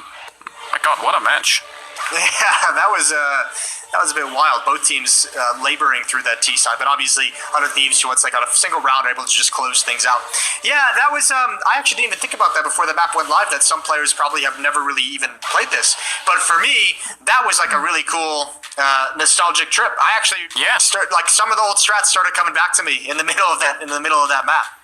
Are you feeling convinced? Oh, so apologies, Alice. Please continue on that thought while I grab my microphone and put it in front of my face. Get the microphones on board. Sorry, Frankie, I was cutting you off as well, but I just wanted to say, I bet you, Jason, you can't remember anything you were taught in school, but you have old Counter-Strike strategies stuck in your brain. Just think about what that says about your life. Yeah, I do actually. I can remember like 3 strategies on this map from back when. That's not good. To answer your question, Frankie, I think all the old school people have known some of the fun and some of the strategic and some of the cool matches that Tuscan can provide. I just don't think we've seen a version of Tuscan in CSGO yet, or CPL Mill for that matter, which is like kind of its inspiration. Because CPL Mill was tried to bring back in the early days of CSGO as well. I don't know if you remember that, Anders. But both of those maps, we just haven't seen like a version of it yet that like does a good enough tribute to the old school version to really push for it to be in competitive play quite yet. But I love Tuscan. I think it's a cool map. Well, I was having a little bit of a snoop around on Twitch during that match because several members of Team Liquid are currently streaming. In fact, well, to be precise, Twist, Stewie and Aledia all streaming, so you can hear their comms, you can watch them reacting in real time, and to be honest, they're having an absolute ball. Even though they lost that map, it's quite funny to hear them really properly communicating, vibing with each other, and also a little bit of good old-fashioned banter towards their enemies. So if you are a fan of the Liquid Boys, definitely have a watch of their streams in the next map and really like get to grips with how those boys work together in game. It feels like this has kind of maybe been a bit of a refresher for them, Anders. Yeah, I mean, it was a pretty rude awakening, wasn't it? Getting beat up that hard in the first half. But I bet they're enjoying themselves. I bet they're having a good time.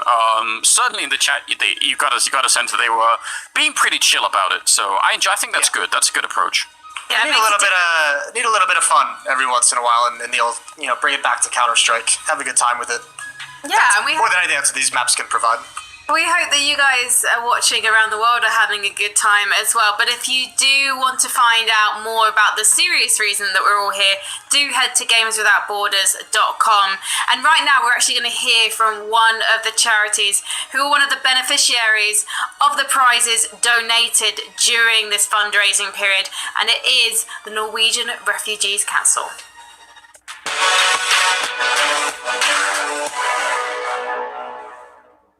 I'm joined by Carl Scremby. He is the Regional Media Advisor for the Middle East and North Africa at the Norwegian Refugee Council. Carl, you're calling me from Jordan at the moment. How's the situation there? Well, Jordan has been adopting quite a restrictive measures on coronavirus. So a lot of the country is under lockdown and has been under total lockdown for almost 2 months now. And that includes hundreds of thousands of refugees who are from Syria, but also from elsewhere, who have been living in Jordan. Jordan is one of the most generous countries in terms of hosting refugees from Syria, being a neighbor to Syria, one of the neighboring countries, together with Lebanon and Turkey. In 2019, the NRC helped 9 million people who were displaced by conflict or by natural disasters. And now coronavirus is presenting this all-new challenge. This is a disease that does not discriminate between the most wealthy people in the world and the most vulnerable. But what exactly are you doing specifically about this situation, coronavirus, that is affecting those vulnerable people? So the first thing that we set out to do was, of course, you have to stick by the measures that the health authorities, wherever we work, are putting in place, and that's really important because staying at home is the most important thing right now to stop the spread of the virus. But we've been also making the point that our colleagues on the ground delivering humanitarian aid are as essential as the medical workers, the health workers who are considered obviously an essential, giving an essential service. So we've continued as much as we could, but we've had to change almost every aspect of our programs. So that includes education. We are involved in making sure that children across the world, but especially coming from conflict areas, continue their education. It has meant, for example, that the distribution of essential aid items, be it in Syria, be it in Yemen, be it in countries like Jordan and Lebanon, which are hosting thousands of refugees. Those distributions have had to change, and that we've had to impose social distancing, reducing the numbers who can come. And by distributions, I mean anything from blankets in winter to buckets and soap and basic necessities that every refugee would need. Carl, there are gamers and professional teams from all over the world who are currently getting together each week to celebrate their passion for gaming while also fighting COVID-19 and supporting charities like the NRC. What has that been like for you guys at the NRC, seeing that all these people want to help?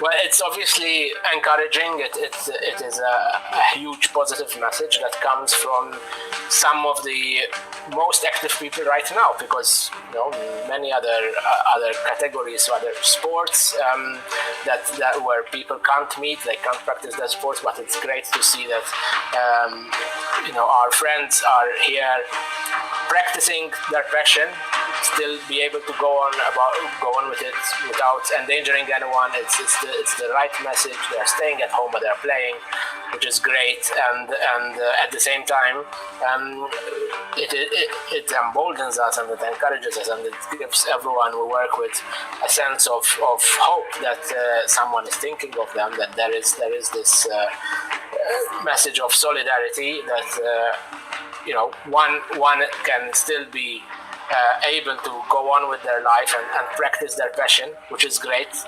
If only everyone could do that, but at the same time, being so generous and wanting to donate part of the money that they're making from this to charitable causes. So we're really grateful that they are they are thinking of us, and wish them all the best. Well, Carl, thank you ever so much for talking to me about the NRC today. And if you guys at home would like more information on the NRC's response to COVID-19, visit nrc.no/emergencies/coronavirus. And on that very same website, you can also donate to the NRC's coronavirus appeal. Again, thank you so much, Carl, and good luck to the NRC. And thank you so much for all your vital work during this horrendous situation. Thank you all for doing this.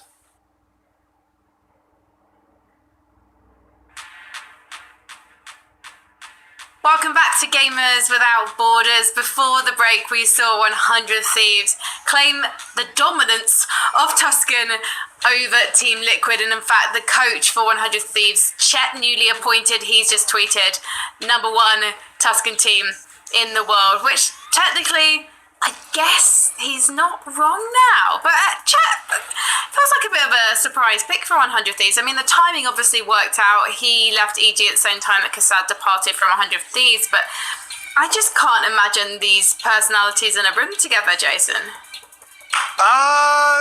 Yeah, I don't know. I think it'll be interesting to see. It's one of those weird conversations where, I don't know, maybe we make a little bit too much of it, but it does feel like they all have like a very similar personality. Kassad always felt like that disciplinarian of like someone who was going to maybe impose some discipline into a team that probably needed some of it.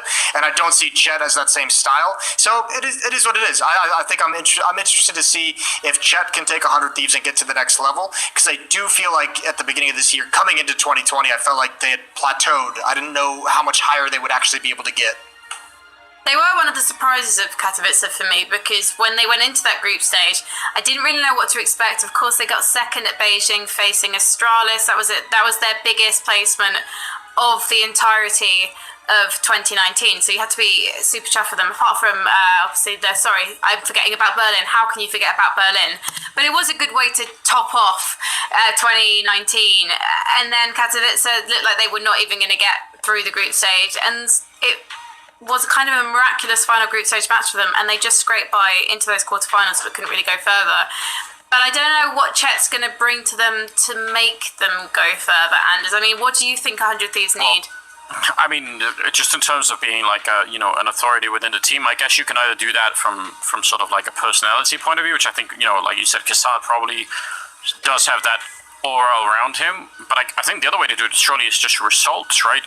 I'm sure the team in the beginning will give him, the benefit of the doubt and listen to what he has to say and sort of, try and follow along. And if the results are good, then I'm sure he'll win them over right away. But the problem, I think, is mostly if the results aren't there, then people will start to say, well, why are we listening to you then? That's always a bit rough. I think that's true for a lot of people. I don't know. Listen, there is a lot to be gained in Counter-Strike, especially when you have a team that is as skilled as 100 Thieves, by just doing immense amount of research. I think research is unbelievably undervalued in current professional Counter-Strike. Even if you are doing it a bit, like it's one of those things, like let's say, the amount you put into it versus what you actually get out of it is just, I think it's so high. So, hiring more people to do it probably even would make sense, but I'm pretty sure Chet's hardworking when it comes to this. I actually have no doubt about that. So I hope that's what's going to happen, that, they'll just have, a couple of good ideas versus some top teams, because in some games that's all you need, right? You just need like a couple of great rounds where you have some way to dig yourself out, or you have an idea what they're doing, or something like that. I think that could be interesting.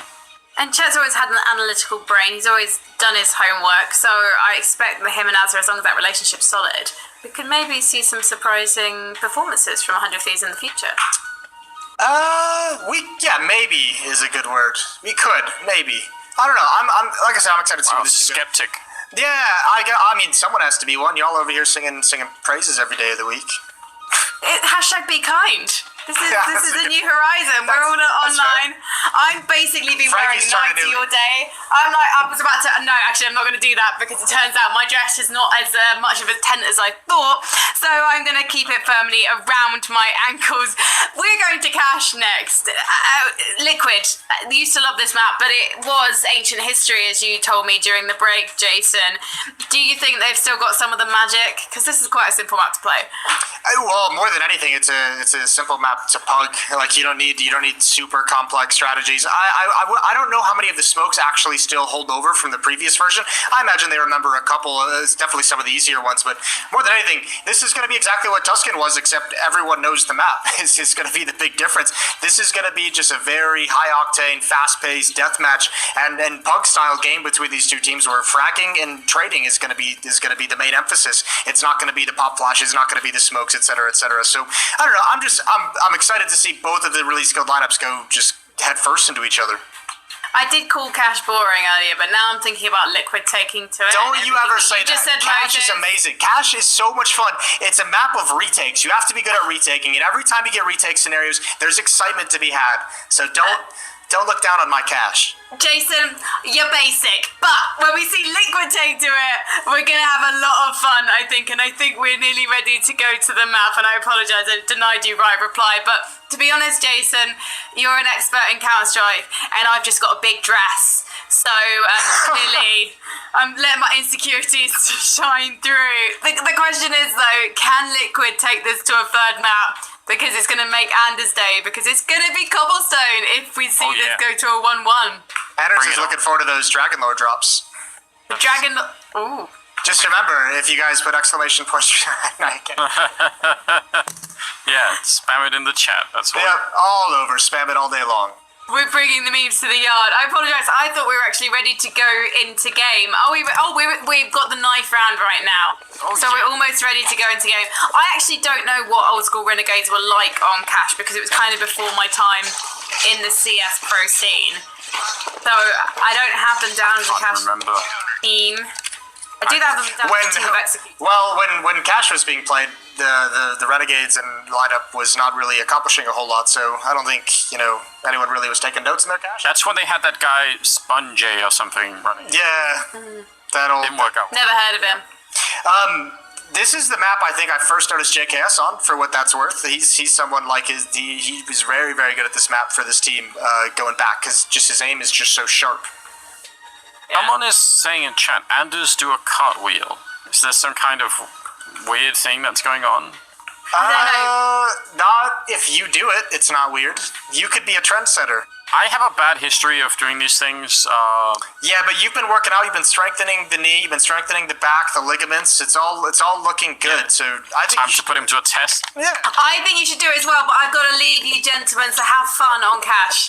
All right, bye, Frankie. Yeah, we'll do our best. Well, here we go. Liquid going to be starting on the T side, 100 Thieves on the CT side. It's the second map here at Gamers Without Borders. Hope you guys are enjoying it. Definitely go follow them on all the social media and everything else and show them some support. It's a really, really cool effort.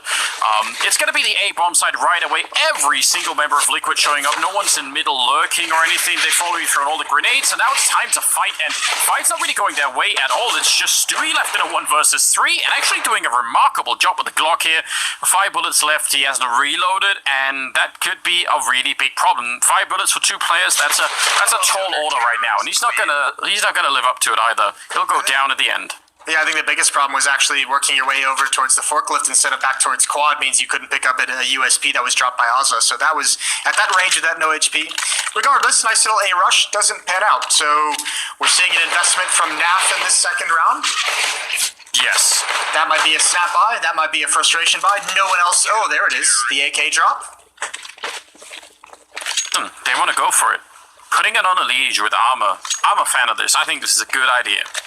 This is laid out of spawn as well. It's a late decision made by the in-game leader of Team Liquid. Alicia's going to get boosted up. So we're going to see that AK-47 take a duel early on. That's Gratisfaction with the Famas on the other side. Yeah, just one person in middle. And otherwise it's 2 and A and 2 and B. But actually now slowly JK is starting to... He was thinking about rotating towards the middle, I think. I mean, you can get a pretty good view outside of B and maybe just leave one person there in case anything happens. You don't have to have 2 people hard on the B-bomb side. And as you said, it's a lot of retakes usually going on this map, so we'll see if that's going to be the case. Ooh, good kill. They really need a leash with that AK-47 to get involved to find a frag, and he can't even do that. Gratisfaction with the last few bullets in the magazine is able to clean him up. So, 5 on 3. Liquid have gained nothing for their investment. I think even JKS here is one in middle, and that's a nice little peephole. NAF can't handle it. keeping JKS. Well, that's definitely an addition to change the map. Nice shot from Stewie. I don't think Azza was expecting for there to be a second player, and he's going to get the bomb plant here.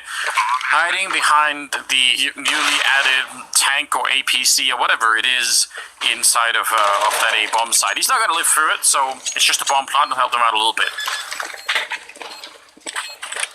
They're going to need it. Yeah, you were mentioning... the retakes as being, one of the fun things about this map and all the rest of it. My favorite thing about Cache is the ridiculous amount of wall bangs that are available on this map. It's just thin walls. Yeah, there's been some of the coolest wall bangs that we've seen in Counter-Strike have come on this map. What was that crazy stretch of 3 months when that op shot from T-spawn could ring out towards CT mid? That was cool. That was wild times. And then just a bunch of variations on that. Obviously, throughout time, once it was fixed, people found somewhere else. It's just a good time. But the force fight didn't work out, so now, one Deagle and everyone else has bought up rifles. Even a scout on NAF, we'll see how that plays out. They're going to be catching Gratisfaction out in the open. Even if that classic Molotov was down to try and prevent the boost, it still worked. Oh yeah, ran right through it. Now he's got a very, very aggressive stance in T-mid. Starting to peek up highway. Vent is broken. Mid to B split is available, and they're posturing for it. 2 players in mid, 2 coming from the main entrance, but there's still a couple of defenders here. Molotov down to hold them back, and he just gets there in time. Good shot from JKS, and Jacob seals it with a double in towards Vents. The bomb is going to fall back, but Azza is ready and waiting to get a headshot. I don't know if you noticed this in the second round when they force bought. Twist saved around $2,300 to $2,500. And he didn't buy anything. And in the third round where they bought, Nitro saved $2,500. They've had one person saving despite a force buy and all the other 4 members. So it looks like they're just alternating between 4-player buy and then a one-man hero AK-47. Interesting. I don't know if that long-term will prove to be a valid strategy, but it certainly does make... maybe it means, in any given round, you're always going to have an AK that's just a threat. But it could also mean that you're just permanently not at 100% of the, the buying capacity. So that could be fun. It'd be fun to see if someone tested that for real.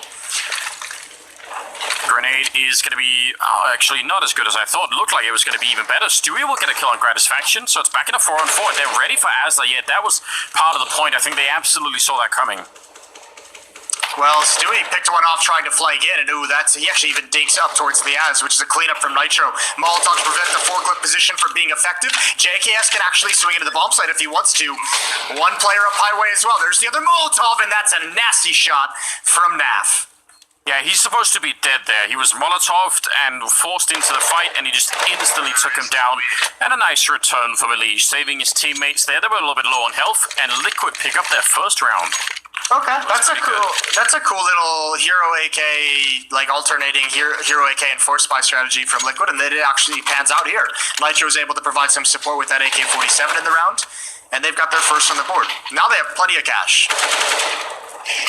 Yeah, that's really going to be working out. And speaking of cash, 100 Thieves just used all of theirs in this round. We got the classic double smoke into middle and some flashbangs, I think, to follow it up. So they're going to go hard at it, even running through that CT smoke to try and take the fight right away. The MP9 will bring down 1, but a good return from Twist. Already a double inside. JKS has got him behind them through the smoke. What an exciting round. Ooh, now this is a play and a half. Stewie's gonna pounce, and they didn't expect it. Liaz was not aware of the possibility. Bomb is gonna start rotating over, making noises. JKS calling that out, ready and waiting, and he tried to do the timing hit. That player was stuck in middle and just barely got out. Stewie's pushed down mid, and he's created every opportunity.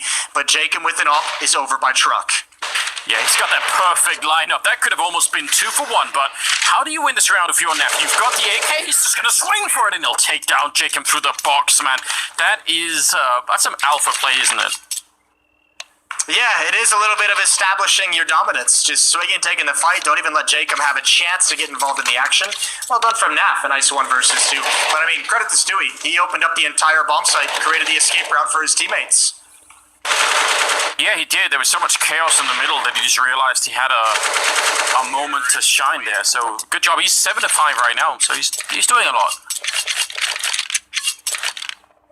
If if you are, we have this pause. If you're just joining us, this is the Showmats of the Gamers Without Borders charity event. Obviously between 100 Thieves and Team Liquid. The rest of the participants have been European. The finals will be tomorrow. It's going to be a best of 5. And we are playing with the new format. So if you hadn't heard this yet, it's MR12. We normally play with MR15. So 12 rounds for each half. 13 is the winning number to take the match, and it's just a little bit of a change. Make some things shorter, mess with, how the economy plays. It's all in good fun, and obviously we're playing Cash now, the new Cash, which isn't in the official competitive rotation. Played Tuscan earlier as well. We're just here having a good time. Yeah, and if Liquid end up winning, we'll go to Cobblestone. So we've got some different feels for you guys today. And I think you can tell by the way the teams are playing, they're also just having fun, right? They're just trying to make this a little bit wild. So I haven't seen any knife attempts yet, so it hasn't got that crazy yet. But Frankie was also mentioning that they're all, or at least the Liquid team, are also streaming a little bit on their own. So that's great. I like it. I think she said Twist, Stewie, and Nitro are streaming, or Leash. One of them. Anyways, if you'd like to go watch their POVs, go check them out. They're sick players. Yeah, you'll learn something differently. Here it's all about palm trees and kissing Jason's forehead. Yeah, also important things. All right, that is both the players, or at least some of the players outside. There's still more waiting inside here, and they're going to try and see if they could go for a second wave of attacks. They boosted Jacob. Oh, no! How does he get away with that? There's one more. Oh, they don't check it. How have they not checked it? After all that action, after 2 players stacked up. Oh, good. Nade is only to 99 damage, or 99 HP, on Azza. Molotov in towards Checkers, and that could be a big fight to win, but the aim punch is brutal. Alish at 1 HP, and that would have made things weird. Nitro saying in chat, that's a spot. Oh man, not happy about that. That was great. Didn't know you could boost up there, but now we all know. Everyone in the world knows. That's gonna tie it up though. 3-3. They almost won that round on the CT side. That could have been so cool. Well, this is the area where defenses used to have some issues with this map, is when the T side started getting rolling and started getting some money to play with. Very hard to stop some of the fast-paced plays on this map, so we'll see how 100 Thieves can do. Gratisfaction being spammed. I believe they heard it because they're continuing the fire, and Gratisfaction is going to switch sides. Oh, he's found one! What a great reposition! He does get dunked by that grenade, but yeah, that was actually very, very cool. They definitely knew, and they wanted to try and hunt him down. 4-on-4. Blind shot as the smoke goes up, and that's enough. Not even with a chance. He was trying to get out. Blind shot with the op, but again, Nitro, second player, Stewie, last time to find his position here, and he shuts down Ozza. Now there's 2 more up on highway, 1 more at the truck, and Nitro nowhere to go from that position. Jacob continues the spray, and it's Twist in his own clutch, and 1 versus 3, and he's shut down as well. Nice job from Jacob. Yeah, I think there was a real opportunity there for Liquid to keep going, but again, you could tell, as much as it's cool to walk into the A-bomb side alone, once he gets that first kill, that's probably where, he's having a bit too much fun and he wants to keep going, because he probably could have just, stayed around and waited for his team to show up. But I think he's just, he's feeling it. Wanted to be the hero. Yeah, I can be your hero, baby. Oh, yeah. Sing it. Who made that song? I can't remember. I can't either. That's a shame. Azza. Oh, he doesn't even know Stewie's here. This is a nasty little position from Stewie. What a great reaction from Azza. Yeah, impressive win. Liquid again low on money with a couple of AK-47s. Twist now coming up through the middle. He's getting a long time to take this fight, and it's Naf instead with the AK-47 coming up with a couple of wins, adding that was Alish adding another one. Now it's Naf and Alish, 2-on-2 in Gratisfaction. Oh, he should have probably had that kill. He turns for it, taking down Naf. He's so quick. What a reaction. How did Liquid almost win this round? The fact that it was even in a 2-on-2, I feel like there were 3 to 4 defenders at that A-bomb site so quickly for 100 Thieves. What a bit of a shooting gallery. Yeah, it was. It used to be a classic strategy, right, on this map to actually create enough of a distraction that either you could sneak someone up the highway towards the A-bomb side up through middle, Or the other way, enough of a distraction at mid to sneak someone over towards forklift, as we've seen a number of times. Both work, or can work, pretty well. Ooh, that's a little angled flashbang off the speed bump. A little mini ramp. Molotov down towards Squeaky. Spam comes through. There's a smoke holding everyone back, and now there's another one. Stewie could see over that smoke, though. Ooh, and he almost had one. Nice little boost there. Liaz spots one out. He already knows there's way more in the staging area. That's a big first win to get. Yeah, that's gonna, I mean, they're already slowed down, but it's gonna make it very, very rough to get through into the A-bomb site. Don't really see it happening. They're trying to play the edge of the smoke, but I think 100 Thieves are well aware. Elige not playing that game, just headshots. Oh, he's taking out JKS. That's a pretty good double kill. Even JKS is a little bit shocked that one landed. That was pretty brutal from Elige. 6-3. 100 Thieves obviously not looking forward to Cobble. They don't want to play it, and well, I don't know. Maybe they know something I don't. Maybe it's still not fixed. But a part of me would actually like to see it, just for the fun. I guess I could just still go and see it if I wanted to. But yeah, you probably could. Well, smoke up in the middle, so someone still remembered that. Smoking off that box. Oh, he's in some trouble. But he's playing this well. That's not bad. Deep nade down highway. Oh, they're already in mid. JKS is the one who's going to be challenged. Nitro goes down first. Good trade from Naf. Yeah, Gratisfaction going to be there to try and cover it. Jacob playing for when they come out the vent, but this could be really tricky. Oh, nice shot on the back seven. What a follow-up. He turns and nearly takes down Stewie. That was way better than I was expecting. Well, that's his boomstick. Fine to work with the shotgun. Swiss gonna do what he can, and that's absolutely nothing. He can do nothing. Azza shuts him down. A 4-round lead for 100 Thieves. You know, every time they spawn in T-spawn, that little thing that's on the floor, I don't know if it's like a can or something, is rolling across the ground every time. Do you think that's a feature? Yeah, maybe it's like the bottles in Mirage, or the whatever it is in the bucket in Mirage that you keep thinking is going to be a distraction if you can blow it into an Opera's crosshair. I still think that can work. No one's tried it yet, Jason. You know? Still untested. It could be a gem of the game that no one's thought of, but me, brilliantly. Yeah, you found yourself with a lot of those ideas. Good shot from Gratisfaction. Untested, potentially brilliant idea, yeah, all the time. Yeah, about 100 of those, don't you? That's a kick in the dick. Oh, that was amazing, wasn't it? Because he was waiting for that window. It was like, it's gonna be good. So he was just looking straight at the flashbang. That was great. Burned his eyes out. The goggles, they do nothing. That's a great reference. Elige in a 1 versus 4. This is looking exceedingly like a tour win for 100 Thieves. They're not messing around. No, they are not. They are tryharding the hell out of this game, which I'm fine with. It always was a weird insult, wasn't it, tryharding?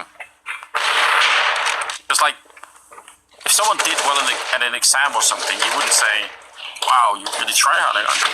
What's up with that? Well, yeah, you would if you weren't a nerd. Alright, well, there we go. I never knew some people did that, but that's fine. Oh, here we go. This is a classic angle. First one down, second one down as well, and nobody wants to mess with Daddy Jacob. Well, he's AWPing all of a sudden. Out of all the things I wasn't expecting today, maybe Jacob AWPing is really high on that list, I would say. Nitro and Elige on our left outside, but yeah. What the? Auto sniper